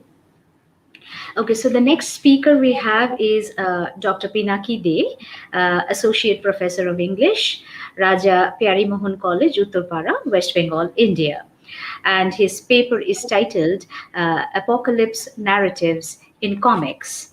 I would, just briefly say that Pinaki happens to be my classmate and friend, and therefore, it's extremely a moment of great joy to have him here with us today as one of our speakers. So let me also again briefly read a bio note of his to introduce him properly and formally to you. Dr. Pinaki De is a multiple award-winning graphic illustrator designer who regularly works for renowned publishers like Penguin Random House, HarperCollins, Hachette, Routledge, Primus, Oxford University Press, Singapore University Press, Bloomsbury, Orient Black Swan, Worldview, Pan Picador, Permanent Black, Alchemy, Sedge, Rowley, Sahitya Akademi, Rupa, and many others. He has designed almost 500 book covers till date. He is the winner of the Publishing Next Prize for the best book cover design in India twice in 2017 and 2019. His book cover for Calcutta, the novel by Kunal Basu, won the prestigious Oxford Bookstore Prize for the best cover design in India at Jaipur Literary Fest 2017. His layout design on Satyajit Ray's archival manuscripts has drawn accolades from all across the globe. A Charles Wallace Trust Fellow, his PhD is on comics theory. Pinaki is one of the editors of the prestigious annual magazine Longform, published from HarperCollins 2018, which is generally regarded as the first global comics magazine from India. He is the Indian Comics Advisor of Mangasia, the biggest ever exhibition on Asian comics curated by Paul Gravett for the Barbican, London. His book-length comics on Partition is due next year. Pinaki juggles his creative work with academics as he has a day job as an associate professor of Raja Pyari Mohan College, as I already mentioned. So, Pinaki, I extend a very, very warm welcome to you. Not to mention that we are all waiting for your book-length comics, and for the present. So this virtual dais is now all yours. So could you kindly now begin your presentation? Thank you. Yeah. Can you hear me? I mean, am I audible? Yes, you are. Am I audible? Okay, wonderful. Audible, visible, yes. Yeah, so, first of all, I must tell you, it's wonderful to do a webinar. Not wonderful and not so wonderful to do a webinar, because I always feel, one-to-one interaction is the best. But, really grateful to both you, Anuradha, and also Anshuman. You are almost my favorite people in academics, and it's such a wonderful occasion, just to be with you people and at least talk about certain things we love to talk about, right? So of course Erlin did a very comprehensive presentation, and frankly I don't have a prepared presentation at all, because what I want to talk about is my idea, the way I look at apocalypse as an artist, as an academic, and also as a reader, right? And if you look at the at the idea of apocalypse, it's such a big idea. It's such a huge thing to tackle in a seminar where I'll be talking probably about 40-45 minutes. I think it doesn't make sense. So what I have done is I want to specifically talk about certain aspects of the apocalyptic narratives that we see in comics, and maybe take some texts, introduce you to some text which most of you may or may not know. I am not sure. Most of you may not know them because they are not so popular texts in that sense. And I'll try to do what? I'll try to talk about the landscape, the very idea of landscape that is being depicted in a post-apocalyptic scenario, in comics, and how that landscape becomes a kind of a metaphor for the very idea of, creation, the very idea, that the landscape in a way contains the kernel of the creator's mind as he scratches his or her pen on the whiteness of the paper. So we begin with a white paper, and somehow I think the way the landscape unlocks in the apocalypse narrative, we actually get back to the whiteness of the paper. So it's a bit of a metaphysical kind of a route that I'll be taking, and what I'll try to do, of course, is talk about some comics which are, first of all, let me tell you, I don't like the term graphic novel precisely. I have my own reasons, but if you like the term graphic novel, good for you. So read comics as graphic novels and graphic novels as comics. For me, I have no problems there, but I'll use the word comics regularly. So if there are any questions about why I'm using the comics, it can be another seminar, and that would be a nice thing to discuss later on. But right now, let's stick to the word comics, as I was, as I am, sort of more comfortable with the word. Okay, now when we talk about the landscape in graphic narratives, in comics, the kind of apocalyptic narratives that are there in comics. Comics seems to be a kind of a telemet medium where you actually can depict a lot of graphic narratives in a very, very interesting way. I'm more interested in the way the landscape is presented in those comics. Okay, so for example, you can have a barren, blasted, lifeless landscape as a result of a nuclear holocaust, or you can have a kind of an inundated, desiccated, ice-covered landscape, which may be due to climate change. You can have a post-capitalist, post-abundant landscape, the kind of plentiful land, the landscape of the plentiful due to various disasters that may occur. You can have actually a garbage-filled landscape due to effects of consumerism, machines, war. It can be anything, right? Or you can have an altered, mutant, poisonous landscape, maybe due to alien invasion, nuclear holocaust, other cataclysmic events. So, that may be specified, that may not be specified in the comics narrative. Or you can have a kind of a renaturalized post-human kind of a landscape in plagues, which is a result of plagues and natural disaster. So if you look at the comics, you can get this pretty frequently. So for example, one of the most famous comics which depicts the post-apocalyptic landscape, later made into a TV series, is The Walking Dead. But I'll not talk about The Walking Dead because everybody talks about The Walking Dead.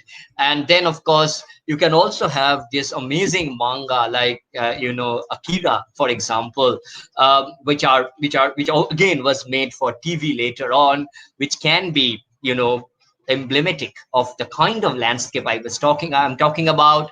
So you have a lot of popular works being made. So I'm a Legend, for example, again, a kind of a comics that was made as a film later on. They all sort of, try to project a certain kind of landscape, okay? A certain kind of desolation, a certain kind of excess. So either it is a certain kind of desolation or or it is a kind of an excess that they want to produce. So that the kind of bleakness of landscape that you see in the comics, conform to the idea of plenitude or the idea of lack. Either you don't have anything, it's like a bare minimum landscape, a wasteland of sorts, or you have too much of everything, and you cannot even wade through the landscape because it's full of detritus that we have left behind.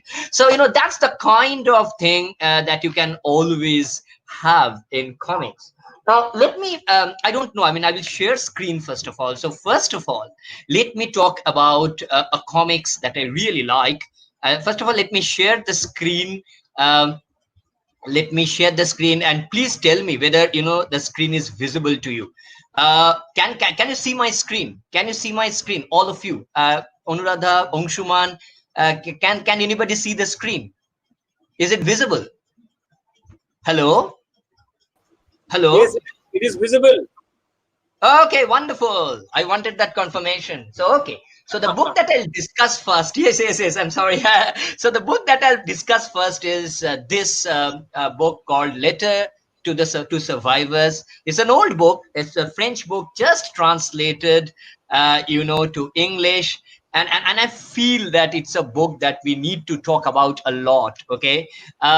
Frankly, it is written by JB, and if you actually know JB, JB is Jorge Blondiau, who was basically one of the great illustrators, later editor of the legendary French magazine Charlie Hebdo. Okay, so of course Charlie Hebdo came to limelight for completely different reasons, but they, the people who used to run them were real great illustrators also, and they had their own work in, and what is very interesting about Letter to Survivor is a kind of a post-apocalyptic story. So if you look at the screen here, you can see that there is a hazmat suited mailman who is cycling through a supposedly post-nuclear Holocaust landscape, okay, wasteland, and is delivering letters. Now he can only deliver letter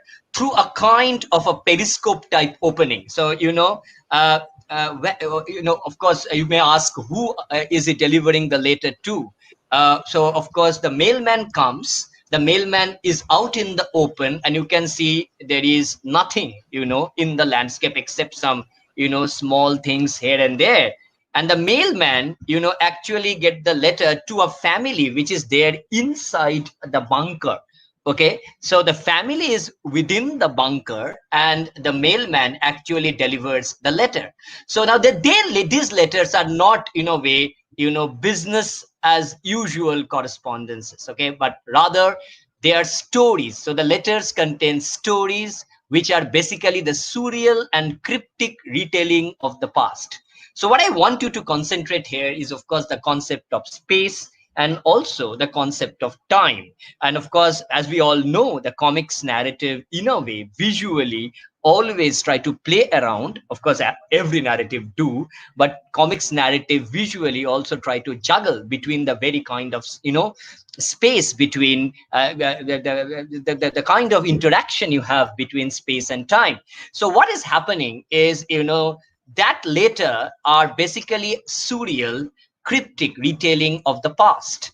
Not only of the past, it is also retelling of France as a country, because that is where it is set, and also of the family, who is of course in the bunker, as well as the individuals. And through these tales, of course, which start off as being something very poignant, but benign, and then grows and gradually the tales become more and more sinister.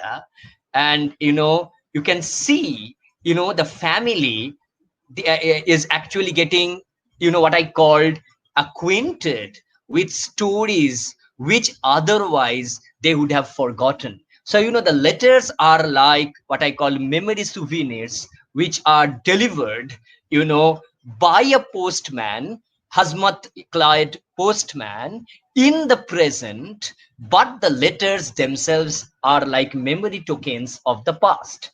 Now, where do the family live in? Do the family live in the present or the past? As you can easily understand, JB somehow juxtaposes the open space outside with the claustrophobic bunker inside, and you really don't know the kind of time in which the family is really living. So the family is living presently after the Holocaust within the bunker, but in a way, through the letters, through those memory tokens, they are also taken to the pastness of their life. And that is something very, very interesting. So, see, they are first of all confined in as a family to their cramped quarters. And they were, as you can easily understand, initially excited for the kind of distraction that the letters bring, because they somehow make them remember of the golden age, before the World War III and a nuclear winter, which actually is the tragedy which made them disappear into the bunker. But later on, they also began to get provoked. They began to get agitated in the way, the letters talk about their presentness. Now, what I'm trying to say is that this is, of course, the book. Let me show you the book. This is the cover, and this is the first page of the book. You can see page 2, page 3 in the below. I'm not sure whether I can show you the mark. If I can mark it, I think it is best. I think I can mark it. Yes, I can mark it. So this is the way, of course, the story moves, and you can easily understand that as it moves from the openness of the space, to a more kind of a close quarter. So let me show you first. This is the beginning. Mailman, you have got a letter for you, and then from the hole they are actually getting the letter, and after that you can see they are transported to a completely different world, beyond the bunker. So the work moves in between the present and the past, but it also talks about a kind of a dichotomy, the kind of a dichotomy of the open space and the closed space below. The open space is of course not claustrophobic, but it is claustrophobic in the way it is bereft of any kind of vegetation, any kind of trees, any kind of natural habitat that you should normally get. And the bunker inside, in a way, is an artificial construct, of course, constructed by the humans, and in which the humans are trapped. Okay, so of course the humans in a way also denuded the outside, denuded the wasteland, and in a way slithered back with the worm like within the inside, and is thinking then of what may have happened earlier in time. So you can see, this is the, I think this shows the concept of the book itself. So up you can actually see the landscape, and here you can actually see the opening of the letter. This is the nuclear bunker, and here you can actually breathe, barely breathe. So here you are all alone again, just the four of you. We have a couple and two children. Of course that dog is not there. You can see the dog later. You can see the dog actually in the landscape outside, outside the bunker. So this is something which is very, very interesting. In one panel, I cannot show you the entire book, but in one panel you can see that the landscape outside, there is a dream of that. You can see the opening of the periscope and the kind of machinations which you see.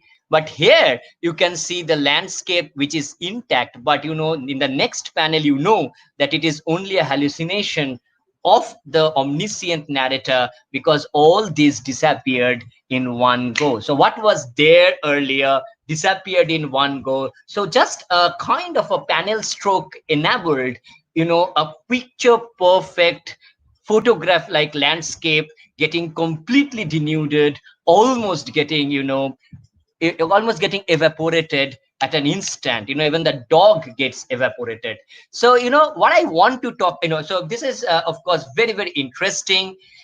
It's also interesting to note that the letter cannot be read by the family inside. It is read by the mailman or the postman, and he is dictating the letter. And you can see this panel where there is a very interesting sort of dialogue. No more radio, no more TV, and by now you have read each of the 12 books in the shelter twice. That is why I thought to rattle off these snatches of stories as they came to me.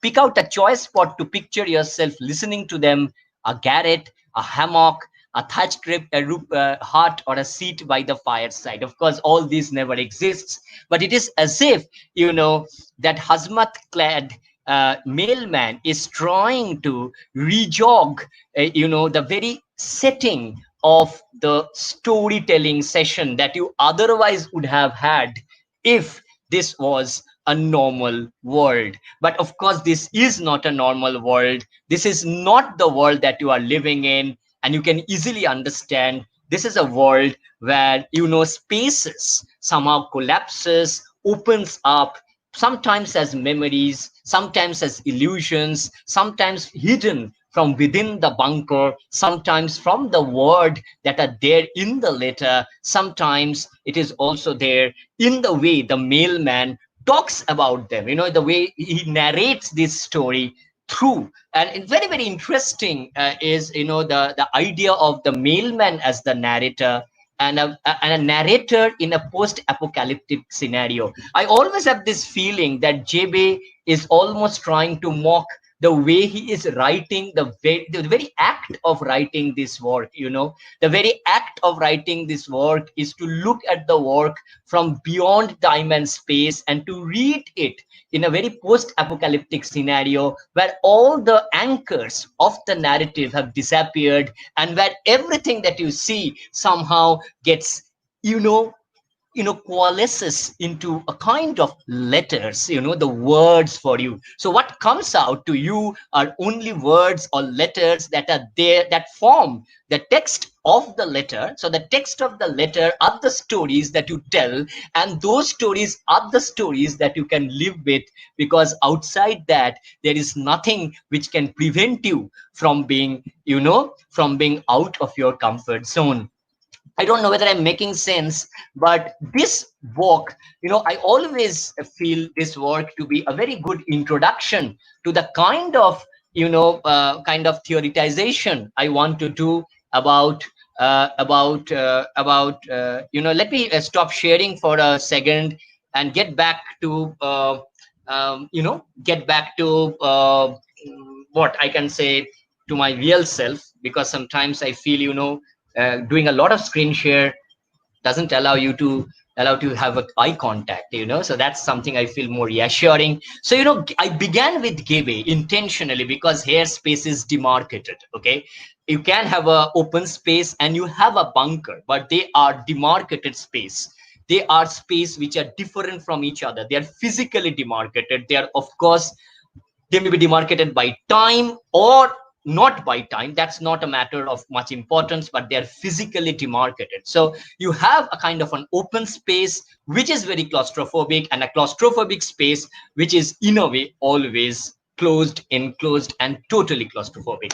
So you cannot escape from the very idea of enclosedness, because even the open space gives you a sense of a kind of a denuded infinity, which in itself is a kind of closed circuit system within which you as a reader is also trapped. Okay, so let me again go to another comics. Again, this comic is not as such an apocalyptic narrative, but I want to show you this comic because here the spaces are demarcated, but the time is actually getting more and more complicated. Now, what I am trying to say when I'm talking about space and time in apocalyptic narrative, what I want to push actually forward is the very idea that, the apocalypse is now, the nowness of apocalypse, the immediacy of apocalypse. So whether you read any other books, Beckett, I don't care what you read, whatever you read, even if it is a futuristic dystopia,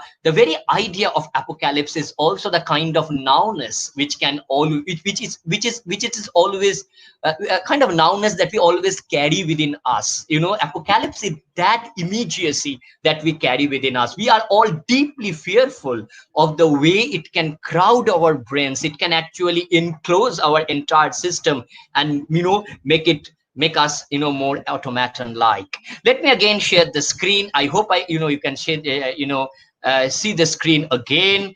And now I hope you can see the screen. Can you see the screen? Can you see the screen again? I mean, just want a confirmation. Anybody? Okay. Now I'm going to show you an amazing work called Here by Richard McGuire. I don't know what kind of work, what kind of genre it fits in. I think it's one of the most revolutionary work as far as any kind of narrative is concerned. Here is actually about a same space. It is about the sameness of space. So here the book begins with a kind of a corner of the room. You can see the fireside and you can see the window. Again, the very idea of private and the public, the enclosed space and what is outside is being played out. So through the window, you can see the outside, which is of course blank whiteness, and within you can see a kind of grayness which it encloses. Again, it's about closed and open spaces, about being inside and being outside. It is also about being here and there, something which you are now and which you can be there either in the past or in the future. So, this narrative, this is actually a novel or a comics or a graphic narrative, whatever you tell it, where space doesn't move. But what moves is a story. So you can see the setting never changes, the corner of the room never changes, but what you do, and I'll just try to do it in a very quick, I'll just do the pages in a very quick format. You can see a year being referred to. Can you see the year? I can show you the year. Can you see the year? 1957 written in the far corner. So what is happening? There are timelines that are given, and you can understand that timeline conform to the kind of setting that the space had during that moment or during that part of the year. So if you just go very quickly, you can see the space never changes, but what changes is a kind of timeline which is imposed in order to create a sense of simultaneity. So you actually begin with this is the end paper, and as I've told you, let me again go backward. You can see this is of course a kind of a stop motion which I have prepared so that you can easily understand. Of course, if you read the book, this kind of effect is not possible, but the stop motion is there in order to show you how you can actually manipulate time, keeping the space constant. So let me go a bit slow here, because I don't think you actually got the the meticulousness of the story. So this is not about apocalypse, but this is about time. And as you all know, apocalypse is also about time. It is also what was there before, and it is also what it can be before. The whole story, the timeline, is actually from 500 million BC to 2033. So if you read the book carefully, the timeline of the book is from 500 million BC, so there was no humans there, and then to 2033, of course, where there are humans, but also the way the space changes and the way the metamorphosis of the space takes place. So if you look at the first panel, for example, you can see the word 1957 written. There are no humans. It's a kind of a pink toned photograph, 60s kind of design, 50s, 60s kind of American household. If you know correctly, this is actually Maguire's own place at New Jersey. That is what Maguire tells in a kind of a note, but it can be anywhere. It can be your room as well. And as you can see, 1942, it was a different wallpaper, different carton, different kind of a mirror. So the space remains the same, but of course the house may have changed ownership. Of course, the people, of course, have died. People are born, and things have changed. But why I'm calling it a kind of a why there is this why I'm including this as a kind of a kind of an apocalyptic narrative is the way it talks about the frightening prospect of the past and the future intruding our nowness, because this is not nowness, this is close to nowness. 2017, let's assume the year is 2019, then of course this room will be what it is now. But whenever that nowness has that kind of stability, has that kind of beautiful has that kind of beauty about it, has that kind of peace about it, has that kind of kind of a seduction about it which we cannot ignore, right? The seduction of domesticity in a way. But what I want to talk about is, if this space is opened up to time, and of course it's not about future only, if it is opened up to the past time, not past time, past time, and also to the future time, then the possibilities are fearful. And let me show you again. You can see this is 1623. The house was not built, and this was a swamp.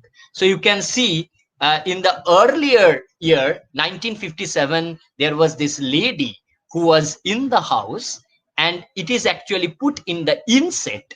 And in 1623, the other spaces of the house was actually a marshland. So the house was probably built on a marshland. And then suddenly, the disappearance of the house altogether, with the lady only in the inset as a token of remembrance of the things that are now. Nowness, of course, implies 1957.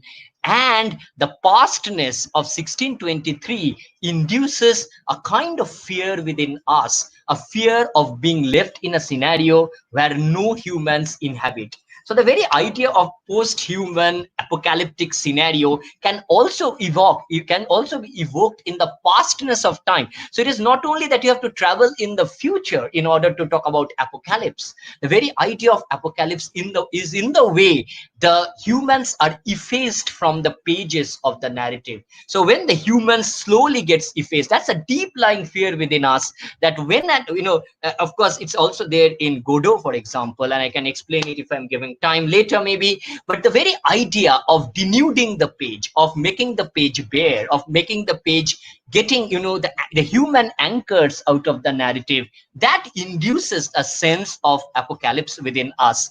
Again, it goes back to 55 and 1989. You can see it is peopled again with humans. If you go by 8000 BC, for example, the marsh has a different kind of character, and you can see the kind of desolation it sort of exudes.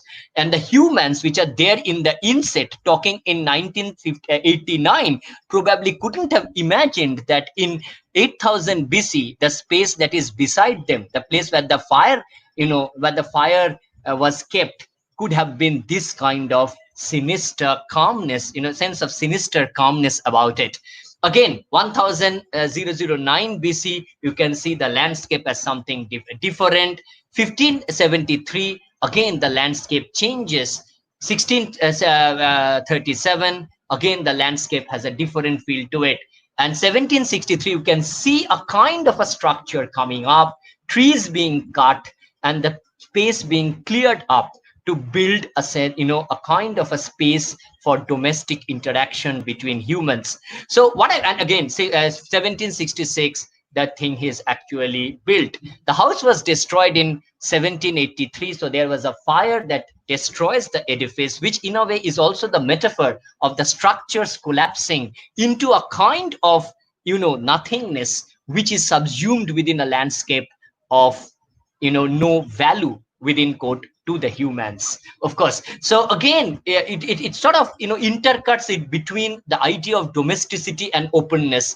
But what is openness and domesticity in context of the narrative which is set in the same space? So what you have actually is a space beyond the window, which speaks of nothingness, but outside is actually within. What is within today was outside, what is outside today was within, earlier. And it may be that maybe in the future, when the humans are no more, when the house will no more remain, it can get back to the kind of pastness, the kind of desolation of pastness which this space can actually exude. So what I'm trying to say is that here you can see space is demarcated, but it is not demarcated strictly in terms of physicality of the page itself. The very page, contains the here-ness of the space and also the there-ness of the space. So the very idea of here and there, collapses within a kind of a simultaneity of time within which the story moves. So, what I find very fascinating is actually, this is not apocalypse narrative, but I do read it as a kind of a forewarning of the kind of thing that can happen when space opens up in time, both in terms of the past and as well as the future. So, so what I want to talk about really so let me again go through the text in a very interesting way. Let me go to the text, kind of a flip kind of, you must have done this flip book kind of thing, playing cricket, the kind of an animation flip book. So let me do it like an animation flip book, and you can see how the absence of anything within an enclosed space returns back to that very space itself, and in between you actually talk about the outside, the inside, which collapses to create a continuum of timelessness. So the very idea of spacelessness, timelessness, despite being, the time and space is demarcated, but sometimes in apocalypse narrative, it collapses in such a seamless way that, the very idea of what I call your Cartesian identity is threatened, because we are people, who are nestled within time and space. So if any narrative which induces a kind of timelessness and a spacelessness, for me becomes an apocalyptic narrative, because we are very threatened by the erasure of time and space in the narrative. Of course, you cannot erase time and space in real world, but you can induce an illusion of something that is getting erased. And the very idea of the time and space collapsing into each other, talking about simultaneously echoing each other, colliding with each other, collapsing, almost overlapping with each other, becoming a continuum, is actually something that really makes us fearful. Again, let us go with the flip book kind. So this is, or maybe let me go a bit slowly, because I think it will give you a better sense. So this is the book in slow motion, if you permit me to tell that. So this is the book in slow motion. I think this is a better pace, and I think you can understand how innovative this book is in terms of its content, and in the terms it talks about the inevitability of pastness and presentness, which actually almost disappears into a future of nothingness. Okay, so this is my second example. Here again, you cannot demarcate time and space that much.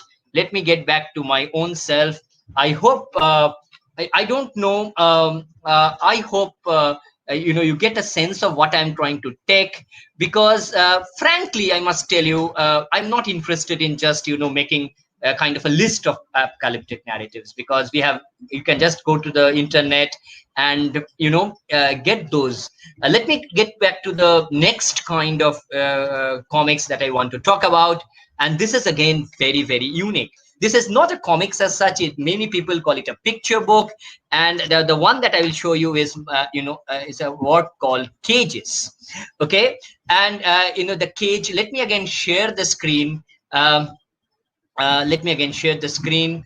I'm sorry, I'm just sometimes sharing in and out, coming in and out, because I love eye contact, because it seems that I can actually talk with you, at least virtually, at least start a kind of a conversation with you. But anyway, let me also talk about this book, and which is called Cage. And the book Cage is by Martin Vaughan.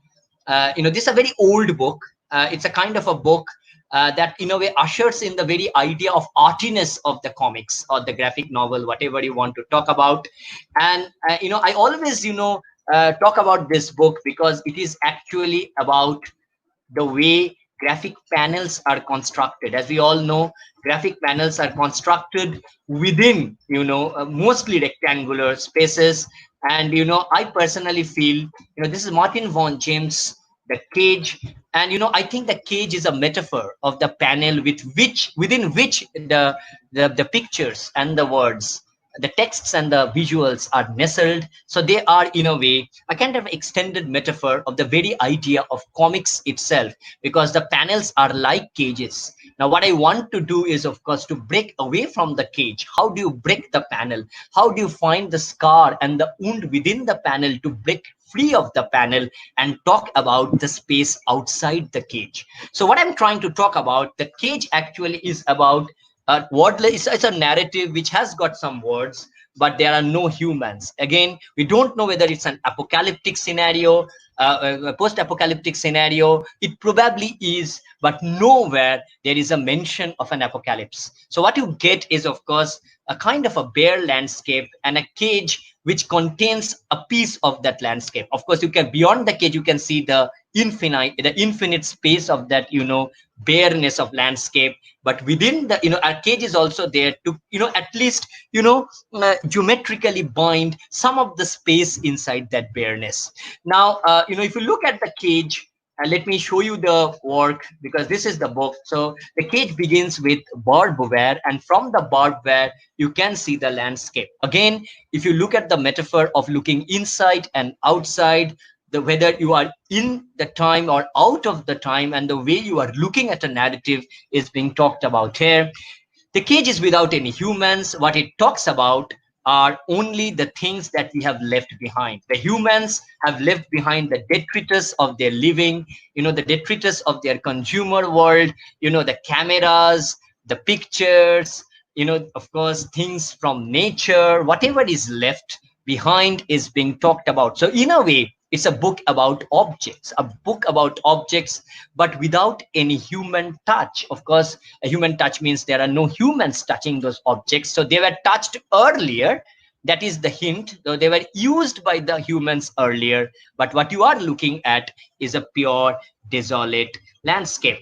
If you look at the banality of what I call the domestic scenes, which are predicated, you can easily understand the banality of the scene which are there. They are predicated on a voracious carbon economy and its violent, probable, violent geological consequences. They are actually embedded with a kind of a forewarning of an environmental disaster.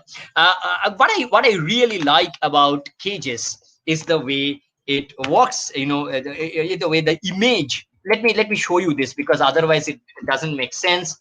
Look at this panel, and they are all single panels. Mostly they are single panels within the page. There are no. They are almost unitary panels as it is, and you can see that they have almost words which are there above, which goes above the text, and it doesn't intrude into the picture. So there are no words over the picture. There are no speech balloons, and of course there cannot be any speech balloons because there are no humans. Not even the omniscient narrator. He can only see. He cannot speak about the landscape that he actually sees as a dream, an illusion, or as a reality. We really don't know. So the cage stands as before, unfinished and already decayed, as of its construction has been abruptly and inexplicably arrested. So again, we don't know. This is a very surreal landscape. You can see cloudlets, and you can see small papers attached to pole, and you can see the landscape, which is a bit serrated, which we really cannot make sense of because we don't know what exactly this landscape represents. But as you go, you can easily understand they become plants. So the hyacinth-like plants, so the entire landscape becomes much more habitable or much more recognizable to humans, because earlier they were just oval-shaped, egg-shaped stuff, and then it becomes, magically transforms into hyacinth-like undergrowth, which contains those blank pieces of paper over which you need to probably write your own dream. And again, you can see the way, you can see a pyramid at the background, kind of a Mayan kind of a pyramid which exists almost like a dream. And you can see those in the way the perspective is played on. So if you can see this, for example, and if you can see that this page, you can see the change of perspective easily. Now you can actually see that there was an eruption so sudden and violent that it was reduced to a rubble. We don't know what kind of eruption happened, but you can easily understand the eruption also happened on the paper.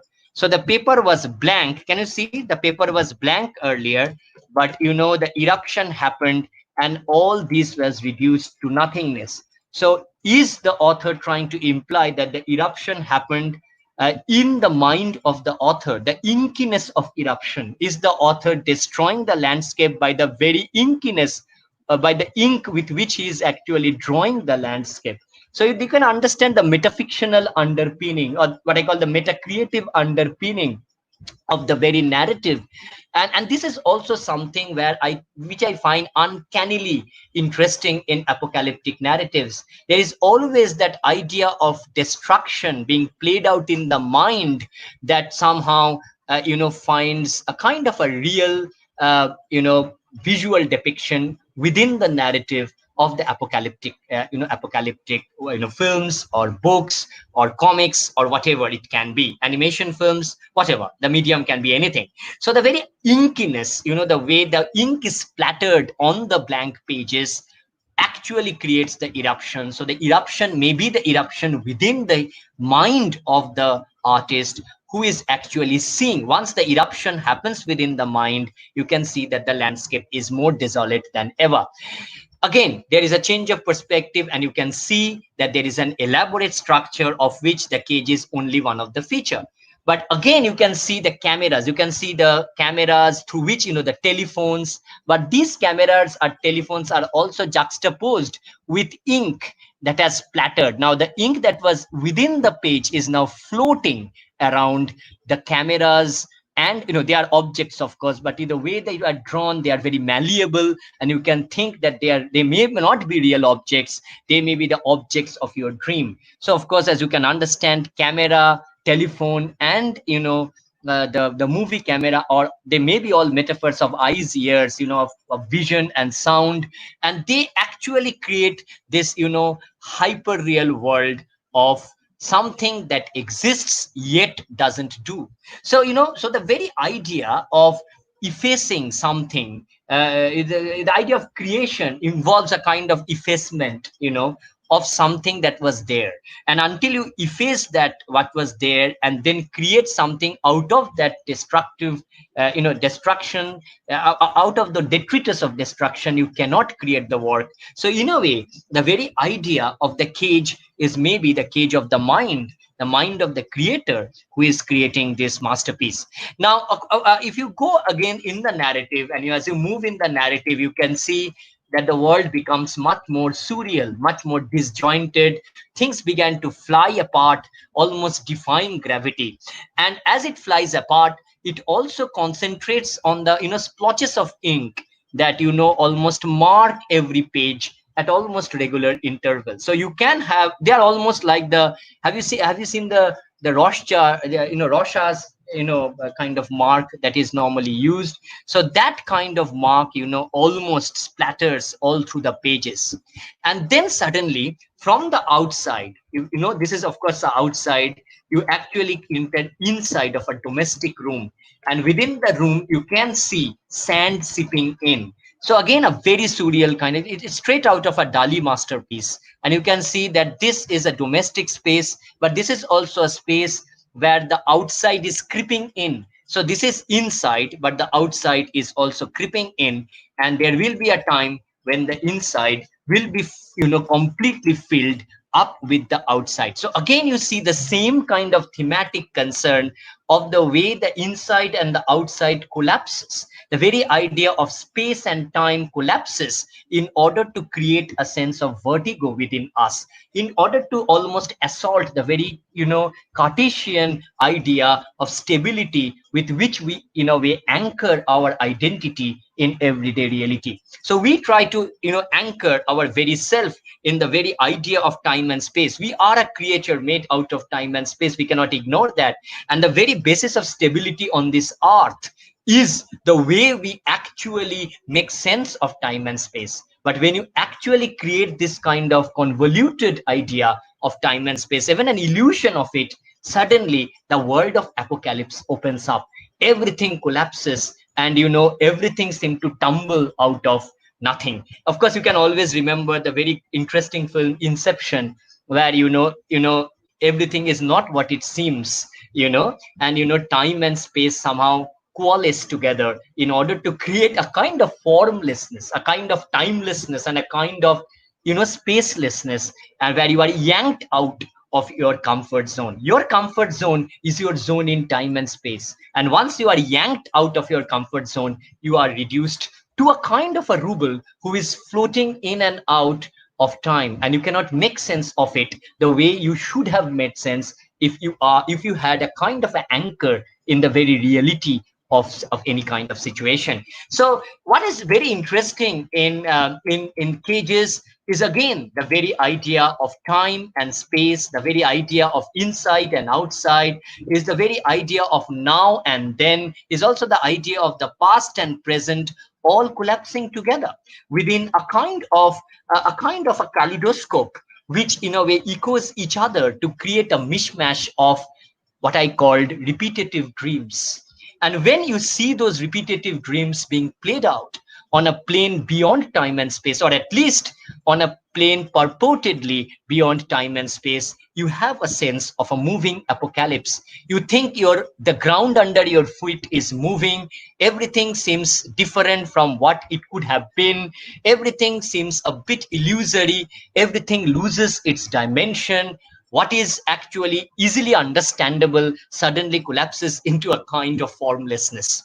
This is what I call the intimation of an apocalypse. My idea of apocalypse is the way objects collapses if it is yanked out of time and space, or at least an illusion of time and space is being confounded to create a sense of a collapse that actually creates a kind of a vertigo in the mind, a vertigo of timelessness, a vertigo of spacelessness. Okay, so you can easily see this is the book, and I actually advise you, all of you, to go through the book, because I find this book to be fascinating, because it's also a book about objects and what men could have left after they have lived their life on the earth. There are no men or women here, no humans, so it's kind of a classic post-human scenario where all the objects in a way actually reiterate the lives that men could have lived, men or women could have lived, the humans could have lived, but are now not living. Okay, so this is again, it ends with the splash of the ink, which gives you a sense of a kind of a metaphorical dimension. Let me stop sharing again. I don't know what I'm talking about, because I'm just talking a kind of a stream of consciousness kind of thing. But let me also go to other kind of works, because these are works which are very close to my heart. And these are the works I grew up as an artist. And these are the works that gives me a sense of who am I beyond my idea of what time and space is, because I cannot avoid time and be beyond time and space. We are within time and space. But these works makes me think about those, and then I can dream about the apocalypse. I always dream the apocalypse being something very imaginative. It can be real, it can happen in real, I don't care. I may not see an apocalypse. Of course, we may be seeing an apocalypse like situation now, and it already seems a bit unreal. Okay, so the very idea of again, the very idea of the COVID-19 pandemic has actually we are talking about lockdown, being confined within our own space, and you can easily understand those ideas of time and space are already playing out in our mind. The very idea of being confined within a time, within a space where time rarely moves, gives you a sense of an apocalypse, a kind of an intimation of an apocalypse coming, almost rushing towards you, almost gobbling up with kind of a monstrous like ferocity. Anyway, so let me again share another screen and go to another work which I personally find to be amazing. Again, let me show whether you can see this. This is a work which again I have shown you Letters to a Survivor. I've shown you here. I've shown you Cages. Let me show you Anders Lindson, Dogs and Water. And I really like this work. It's an amazing work. I must tell you, one of the best works I have seen. Nilsson is, of course, very philosophical.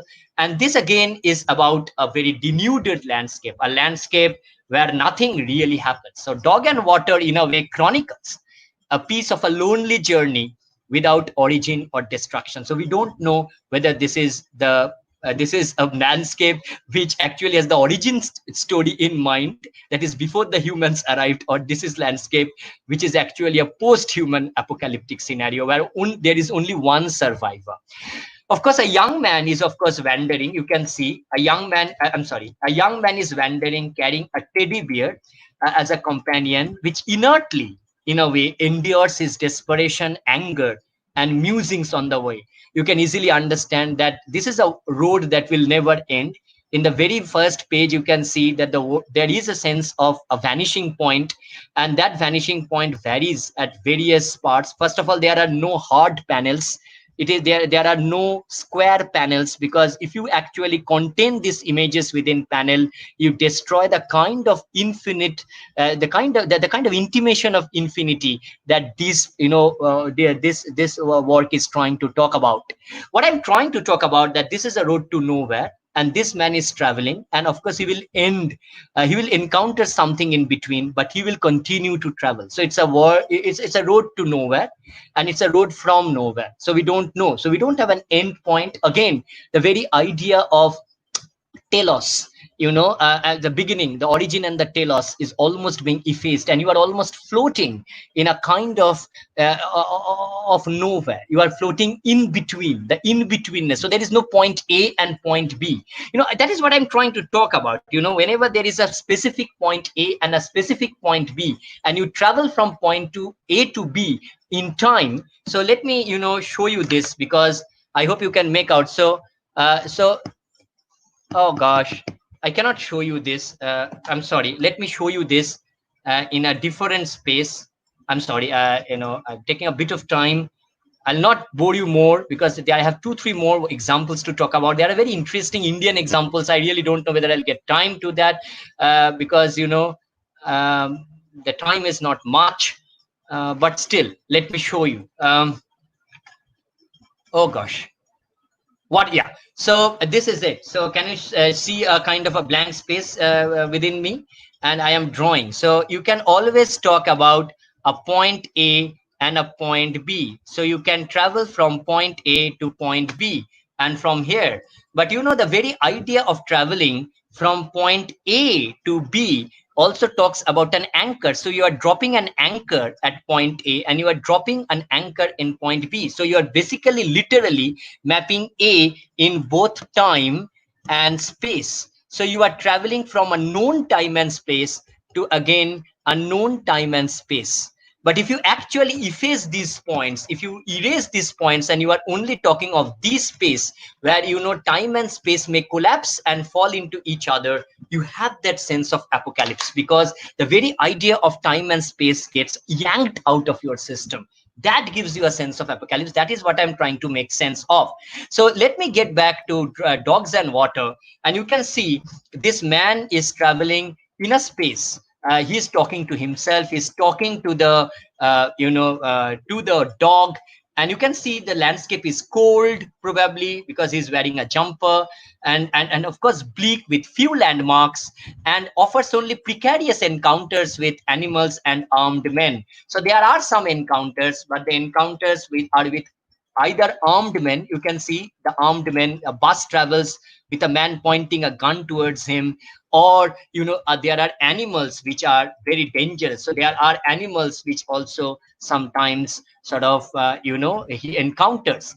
Later, of course, these interactions are in a way rife with what I call instinct, the drive of survival, the human ethics concerning the killed and the injured, the very idea human ethic of violence, that concern the idea of being killed and injured finds a sense here. But he actually, at the end of the journey, he finds acceptance. This man finds acceptance, and this is the end of the story. This man finds acceptance in a pack of dogs. So it is only when he meets these packs of dogs, their nature is they are wild dogs, and their potential threat is unsettling, because they are like a sudden presence in a kind of a infinite, a kind of a denuded horizon. But they actually are the ones who makes him aware of his identity, of his sense of being. So it's actually a very philosophical word where the man discovers himself, as he interacts with the dog, as the dog somehow takes him. Initially, they were not, of course, very happy. They were violent, but slowly the man actually could interact with the dog, and they could understand what they. So in a way, the man and the dog, both of them began to interact with each other.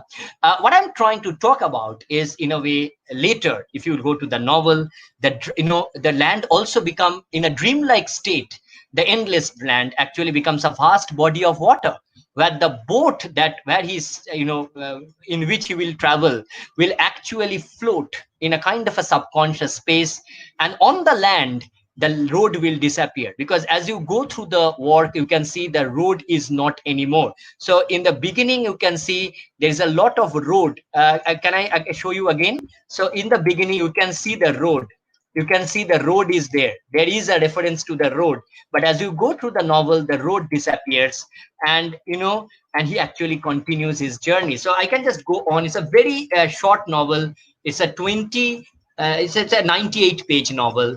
And you can see that later on, the whole journey is said to be a kind of a dream. So I don't know. So do you actually dismiss his dream as something merely as a dream? Or do you think his dream to be something that talks about apocalypse in his subconscious mind? So where is apocalypse? Do you wait for apocalypse to happen? No, of course, apocalypse is already always happening inside your mind. It's a kind of a nuclear fission within your mind, which you cannot ever actually prevent. And that's actually also the mind of a very creative dreamer or a creative writer or a creative artist, whoever it may be. So so as artists, we carry the intimations of apocalypse. And if you don't carry the intimations of apocalypse, I think you cannot write, you cannot create. You need to be mad in order to yank yourself out of time and space to create, or at least make yourself, feel comfortable within that situation. Let me again go to another work, because this is a work I really, really love. This is a work called Soft City, and this is actually an old work, 1975 work, but it has just now been, it's again a comics, or it's called the Lost graphic novel. It's called Soft City. And if you look at the work, you can see this work. And if you look at the work, you can see this work is actually by a person called Push Wagner. Okay, Harriton Push Wagner. He was a Norwegian. Push Wagner was his nom de plume. You can understand the word Push Wagner comes from the trolleys that you see in the supermarket. So, the kind of repetitive trolleys that you see in the supermarket, kind of thing that you always push in order to buy things, in order to get sipped within an utopia of consumerist dreams. That is what his nom de plume is. Of course, his real name is Tarjei Brofors, but we know him as Harriton Push Wagner. What is Soft City all about? Now, Soft City is actually about 1,000 family leading the life in their same way. Okay, it began. So if you can see the entire, it's a kind of a place where you can have windows after windows and cars of the car, a kind of sameness through which you live. So earlier I have shown you the spaces which are denuded, which are without anything, and here I am showing you things that are too full of everything. So that is what I'm trying to tell. So there is no formula for apocalypse. This is also an apocalyptic world. This is also a world that we don't ever imagine to be true. At least we shouldn't imagine it to be true, but we do sometimes have this in our dreams. A world full of people, so full of people that the pages cannot hold it. Okay, and you can see, from the text itself, here in the text, I cannot describe it detail. You can see a kind of an assembly, like people crowding the supermarkets, the assembly kind of people. They are almost filling up every corners of the supermarket. They are going to buy soft meat. Sometimes you are depending on soft pills in order to talk about. You are also talking of soft work. Everything is soft consume, and you are consuming everything. There are no dialogues. The humans never talk, but what the humans do is sometimes they communicate with what I call advertisement signs. So the only form of communication through which they can communicate are advertisement signs. Otherwise, they don't communicate at all. This is a place of plenitude. This is a place of excess, and it is so full of everything that you cannot make sense of anything at all.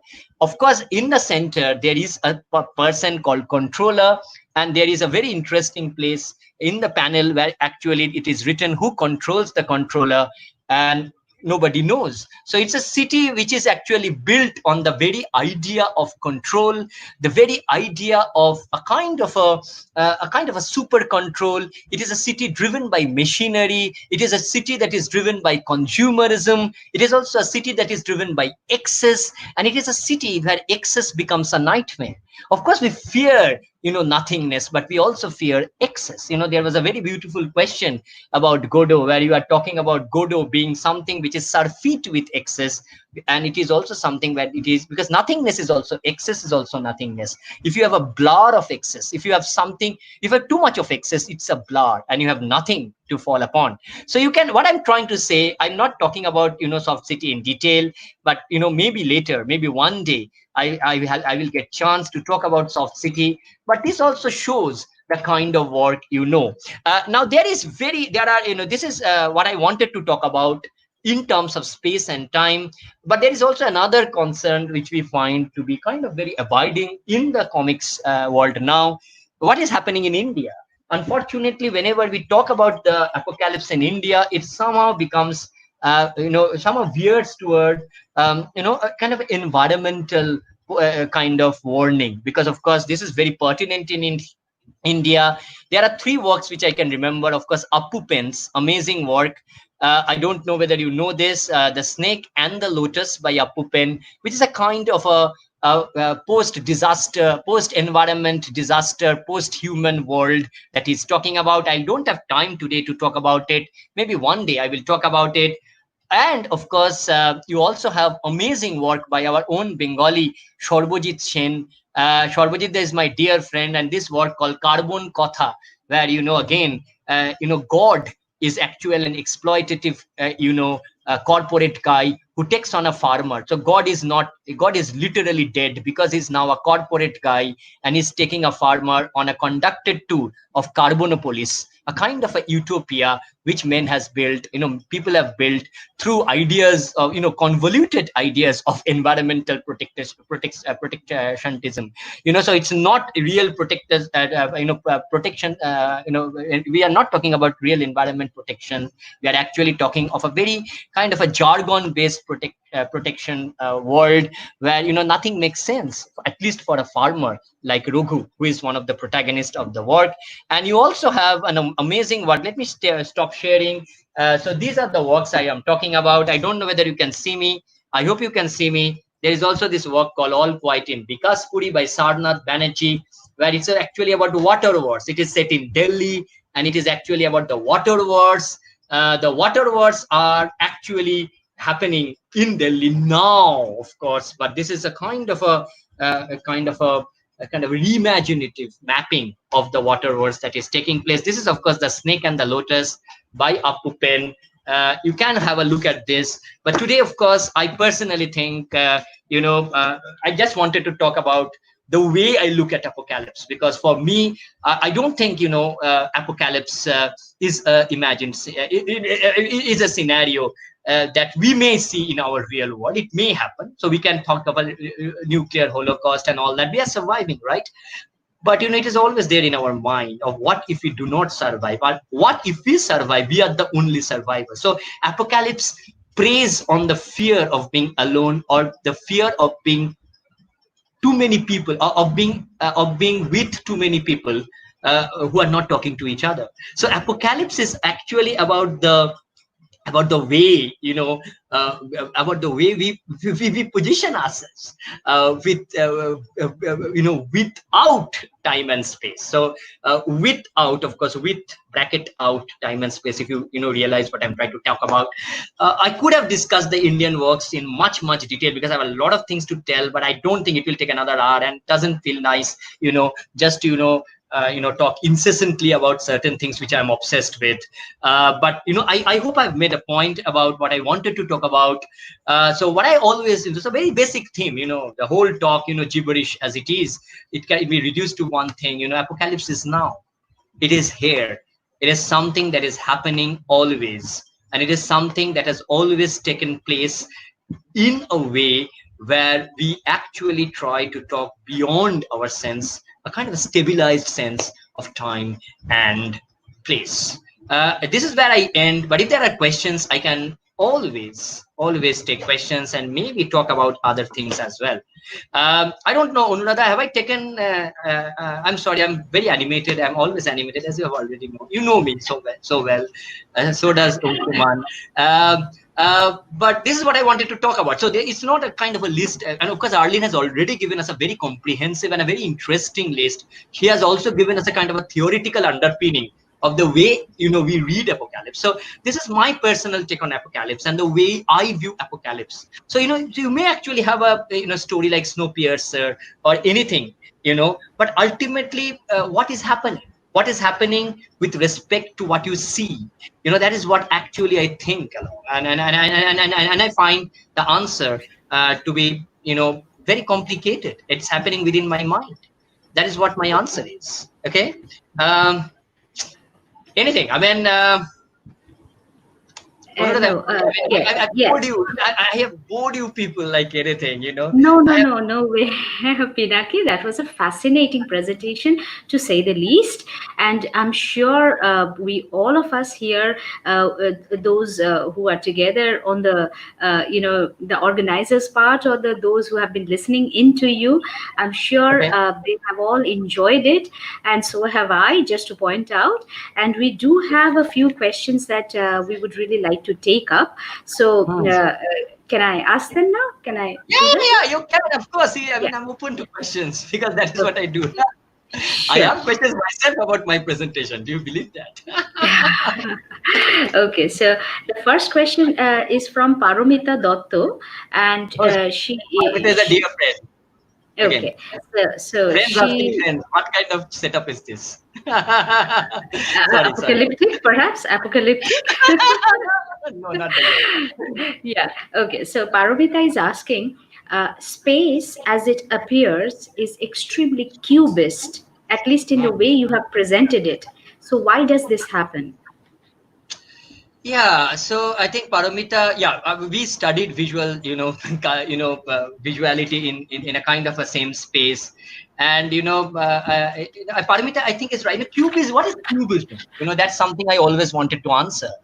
Cubism is actually about the way you look at space from various points of view. So cubism is actually opening up of space from multiple points of view. So when you view something from one angle or one positionality, you get an intimation of the object as it is. But whenever you talk about cubism in a much bigger way, you are actually talking about multiple points of view looking at the same object, but reproducing it, unfortunately, because of the limitations within the very idea of a paper, of a two-dimensional object. So you actually draw something. So the cubists used to draw something on paper which is two-dimensional, but they wanted to actually intimate us about the possibility that the object may be, the possibility that the object may have when it is mapped from various points of view. So the various points of views can actually map various ways in which the object can be seen. So time is also something like that, because the very idea of time as we have is something that we see from our point of view, and the problem is we cannot see time from beyond what we know from our intimation of time, from our understanding, sorry, not intimation, our understanding of time. So what I want to talk about, so if you actually imagine yourself to be something beyond the way you look at time, and imaginary and map imaginary points from which you can actually look at the same space from different points of view, the whole space opens up. The space doesn't seem so enclosed as it seems if you look at it from your point of view. So the very idea of cubism is inclusivity, is also plurality. It is also the plurality, it's also the way the space opens up to something that is beyond your time and your space. It may be others' time and others' space, but it is also very inclusive of the way the time and space work simultaneously on different humans at different moments in different places of time. So it's actually about opening up the space, and that is what we can do. So as writers, as creators, as artists, as comic artists, as film artists, we intend to open up spaces. And we intend to open up hidden spaces because we look at space from our point of view, but there may be hidden spaces within our vision which may actually talk about a space from another point of view. And that is what Cubism does. So Cubism, for me, Picasso is a very interesting artist because he looks at the same thing, from his vantage point, and also from numerous vantage points that he imagines, where he imagines himself to be. So he implants himself at different vantage point at different points of time in order to open up the space of the thing that he is painting. And that is when you see a cubist painting, you don't see one dimensionality at all. You actually see multi-dimensionality, almost enclosing us with a sense of, overwhelming sensation. That's what I wanted to talk about. So I don't know whether I made sense of it. I mean, Anuradha, I don't know. Parvita, maybe we can talk a lot after this, but I think this is what I wanted to talk about. So it's about opening up space, and it's right. The cubist vision opens up space. So does every vision. But the cubist, of course, intentionally does it, deliberately does it, self-consciously does it in a very interesting way. They, in a way, are trailblazers. Okay, others also followed their path. Yeah, but of course now with internet, even that is becoming very, very complicated. Our sense of time and being, the very idea of hyperreality, for example, everything is becoming so complicated. And I personally feel that the very idea of time and space as we see it, and the way as it moves in the internet time, in the hyper real world, is also very different, and it actually gives you a sense of perspective beyond yourself. That's what I wanted to tell. I'm sorry. No, thank you so much, Pinaki. No, Yeah. of course. Can we move on to the next question there? Then? Okay, so this next question is by Professor Kushal Biswas from Okay. Women's Christian College. Kushal, And I know. Yes. yes, It's a small world. It's a very small world, indeed. Yeah. Okay, so his question is, if you were illustrating GB's letter to survivors, Yes. Yes. how differently would you have presented the landscape? Oh, that's a wonderful question. I really don't know, Kushalda, but yes, I would have done it different. I must tell you, because I love excess. I love too much of everything. I love chaos. And if you look at GB, the landscape outside is almost denuded without anything. There are some rocks which are almost scattered here and there. But for me, I would have probably probably talked about a kind of a ghost city where nobody lives. The kind of city that I saw in China. Real world city. They were constructed, but they were completely devoid of any people. They are there as kind of touristy landmark. I don't know what they are for. I don't know really what they are for. So if you look at that, at those desolate malls, for example, the buildings that were never completed, for example, I would have probably set it there. That is my idea.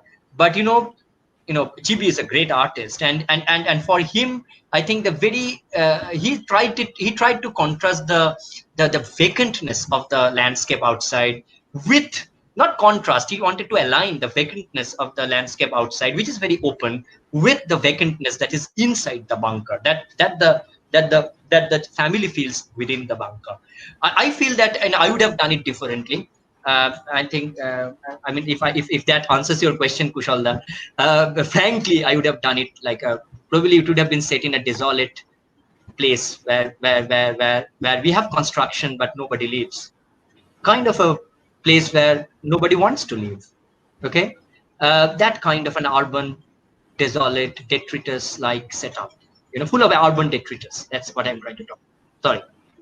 Yeah. Okay. I don't have any No, I hope Professor Biswas has heard you, I'm sure, because he's asked the question. It's intimidating because Kushalda knows so much, and I really feel very small, because he's somebody I look up to, because he's really amazing. Yeah. Okay, the third question, Pinaki, is from Dr. Kavita Shastri from Bangalore. And hello, can you hear me? Yes. Okay. Yes, so I can. The third question is from Dr. Kavita Shastri from Bangalore, and she's asking, how do you perceive the I and you in the time-space apocalyptic conundrum? That's a wonderful question, and I really don't know the answer. It's very difficult. Of course, I can get back to Heidegger, the very idea of Dasein, the very idea of being, and all that, but I don't want to get into that. But what I really feel is, I really don't know. What I personally feel is that the very idea of I and you gets confused, because if you actually try to try to get the anchors off, if you lift the anchors of time and space, or at least if you create the illusion of anchor being off time and space, the very idea of I and you, it's kind of a binary that is actually based on the very existence of your being. Okay, so that somehow gets a bit confounded. So you are filled with a lot of self-doubt. You are actually filled with a lot of instability. The ground beneath your feet somehow slips out into a kind of you float in between. So I really don't know how to make sense of your identity, because the very idea of you and I is related to the very idea of identity that we actually have in time and space. But in the conundrum that of time and space that apocalyptic narratives induce, the very idea of identity actually gets much more complicated. The very idea of what I call stable identity becomes complicated. In fact, a lot of if you look at the cyborg fictions or the cyborg narratives, you are neither I and no, the very idea of I and you somehow collapses. The human beings actually becomes what I call assemblages, okay, a kind of machinistic assemblages which never can pin down their place in time and space. So what I want to talk about is that there is a sense of in-betweenness that happens, and that is what you try to create in the apocalyptic narrative. You try to create that vertigo of a vertigo of non-identity, non-identity, from which you cannot completely extricate yourself. You are trapped within that non-identity because your identity is that non-identity which plays within a kind of a overlapping time and space situation. I don't know whether I'm making sense, but one of the best examples would be, look at the films, for examples. Look at the good films, apocalyptic films, and look at the series, even the popular series. The very idea of identity, the whole apocalyptic scenario becomes a kind of a metaphor for realization of a kind of identity that you can get at the end of the film. So if you look at big disaster movies, at the end there is a sense of identity which you have lost in between. So during the time of disaster, you lost everything. You don't know what to do. You're almost floating in a sense of a surreal world where everything is falling apart, everything is falling down or floating away, whatever is happening, a lot of things is happening. And until at the end, you have a kind sense of calm where you get back your identity, where you get back your sense of self. So the whole apocalyptic scenario induces a sense of a kind of a what I call anxiety about your own identity. That's something I always feel about, and all the apocalypse, in fact, all the narratives do that, but the apocalyptic films, in a way, consciously induces that kind of narrative, induces that kind of anxiety within you, and it almost hits you every time you try to make sense of the world around you. So whether it's the the great the films that you see, all the things falling apart, and everything, collapsing, the Statue of Liberty and all getting destroyed in, thunderstorm and whatever, nuclear terror and whatever, all of them actually talks about a kind of an anxiety that you feel about yourself, about being effaced. You are no more. You may not be there. So you are here now in time and space, but maybe next day, but before also you are not there, and next day you may not be there. So the very kind of anxiety about you being there, and of course I or you being there, is something that is exploited by this genre.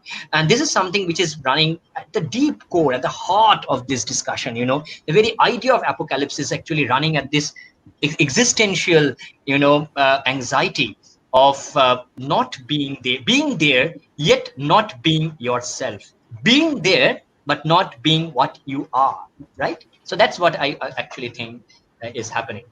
Yeah, so I don't know whether, yeah. Yeah, Pinaki, I think we have time for 2 more questions and not beyond that. You can shoot. I mean, I have a lot of time. So. Okay. So the next one is from Orunima Shen, and this is in line, I guess, with the kind of anxiety that you were mentioning right now. Yes. So her question is: comics are spatial depictions of tiny frames of time. So apocalypses, as you are explaining, is how the presence of the structures without meaning or content leads to paranoia of the unknown. That is what she's asking.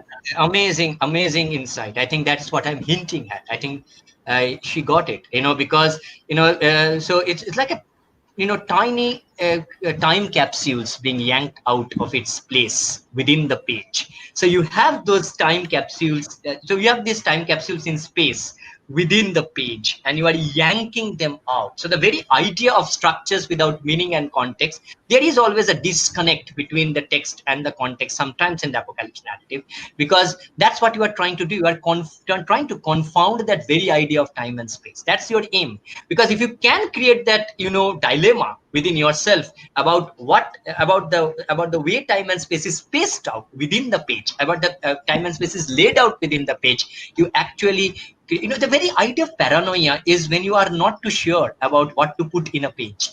So when you are actually looking at the blank page, it's paranoid. And when you actually have a lot of scribbles in the page, it is equally paranoid. But the very idea of paranoia somehow stems from the very fact that what you put in the page, those tiny things that make sense may get disjointed, and that can be destructured in a metaphorical sense. I think she got it. I think she is something that she's getting. I just got something from there as well. There are many kinds of cubism. Somebody tell, yes, of course there are many kinds of cubism, but all kind of cubism opens up space in a way that I talked about. Yes, sorry. Okay. And it's like another comment. Yeah. Okay, Pinaki, so this is the last question we'll be able to take given the time constraints we have. And this is from Dr. Nishi Pulugurtho of Brahmananda Nishidi, yes. Chandra College. Yes. Nishidi, yes. Yes. Okay, so Nishidi has asked a question that even I'm very keen on knowing. That is, has there been any representation of the present COVID situation in comics yet? No, there is one person who's working on it. And of course, he lives in Calcutta, and his name is Orgho Manna, and he has actually worked on a kind of a pandemic like comics. He's doing it, and I have seen some of his work. Outside, I really don't know, but there must be some. There will be a lot, as I can understand. But of course, the very idea of disease assaulting people, creating a pandemic, is already there in comics. So if you look at Charles Burns' Black Hole, for example, you have an example of a comics where some kids are actually threatened with a kind of a pandemic-like situation. Okay, it's a kind of an AIDS like, it was triggered by the AIDS epidemic, but it's nothing like the COVID scenario, but still it is very, very interesting. So you have those kind of novels already there, but specifically COVID, Orgho is working on one. I really don't know any others who are doing it, but definitely around the world, there will be a lot of works that will come out. Right now, nothing. But of course, we can expect this, from 1 to 2 months, I think. Because comics are very difficult to do. No? It's not easy. You cannot write suddenly, It takes time to draw and write and put into, place everything together. So I think we should give at least 2-3 months for, the real comics, the comics about COVID-19 to come out. But I'm sure, so when it comes out, I'll try to share it, because I'll definitely try to know that. I'm very, very interested in the kind of COVID-19 specific scenario comics. Really. Yes, thank you so much, Pinaki, for patiently answering, taking so many questions and answering. There are amazing questions. Noina, they has actually has more disturbing to present on paper, natural apocalypse or man-made apocalypse. What is more disturbing to present on paper, natural apocalypse or man-made apocalypse?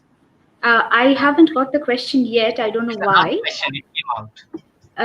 Okay, so yes, it is very difficult to actually keep track of the questions as well as keep track of what's happening on screen.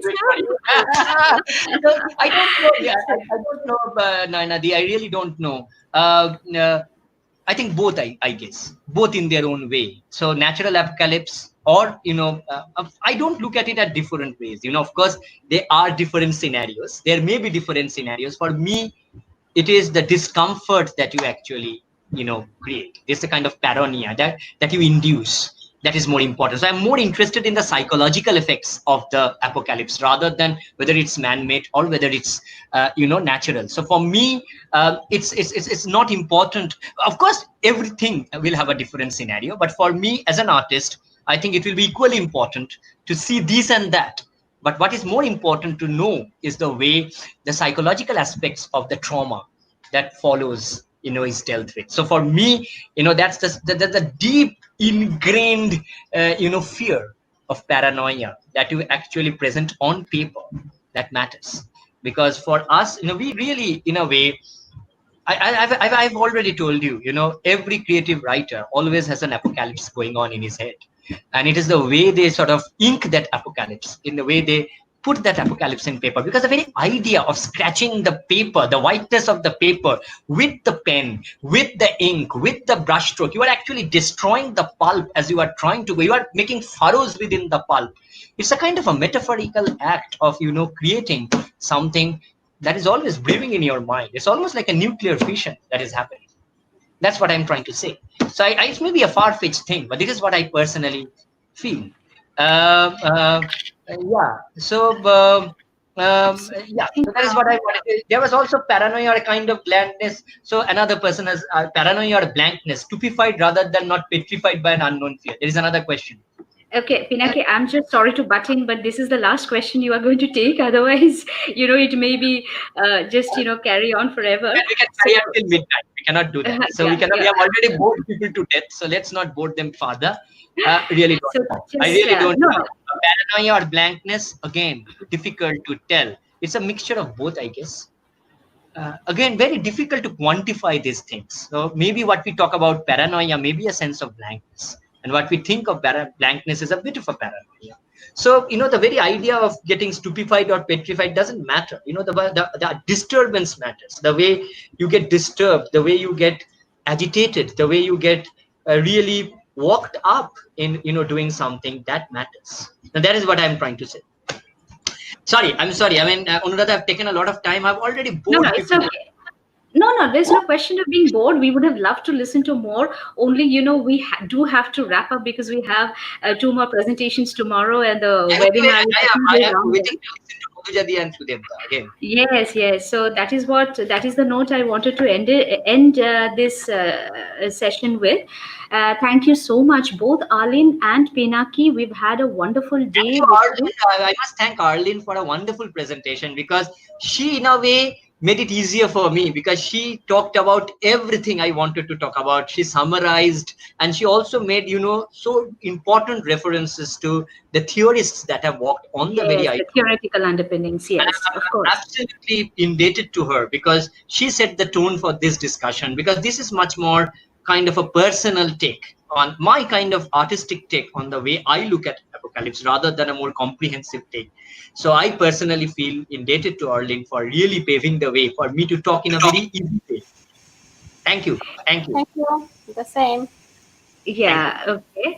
So I think it's time to call it a day now. And thank you for all the speakers, and thank you all the listeners, all the people who posted questions so very kindly and made this such a wonderful interactive session. We hope to see you again tomorrow, the same time at 3:15 p.m. sharp. And Yes. We have 2 more speakers lined up. Professor Madhuja Mukherjee of the Department of Film Studies, Jadavpur University, and Professor Shudev Pratim Basu from Vishwabharati University, Shantiniketan. So let's hope that we have an equally intriguing day tomorrow. And on that note, I think it's time to say goodbye. Thank you so much once again. Thank you all. Thanks a lot. Thank you, everybody. Thank you. Bye.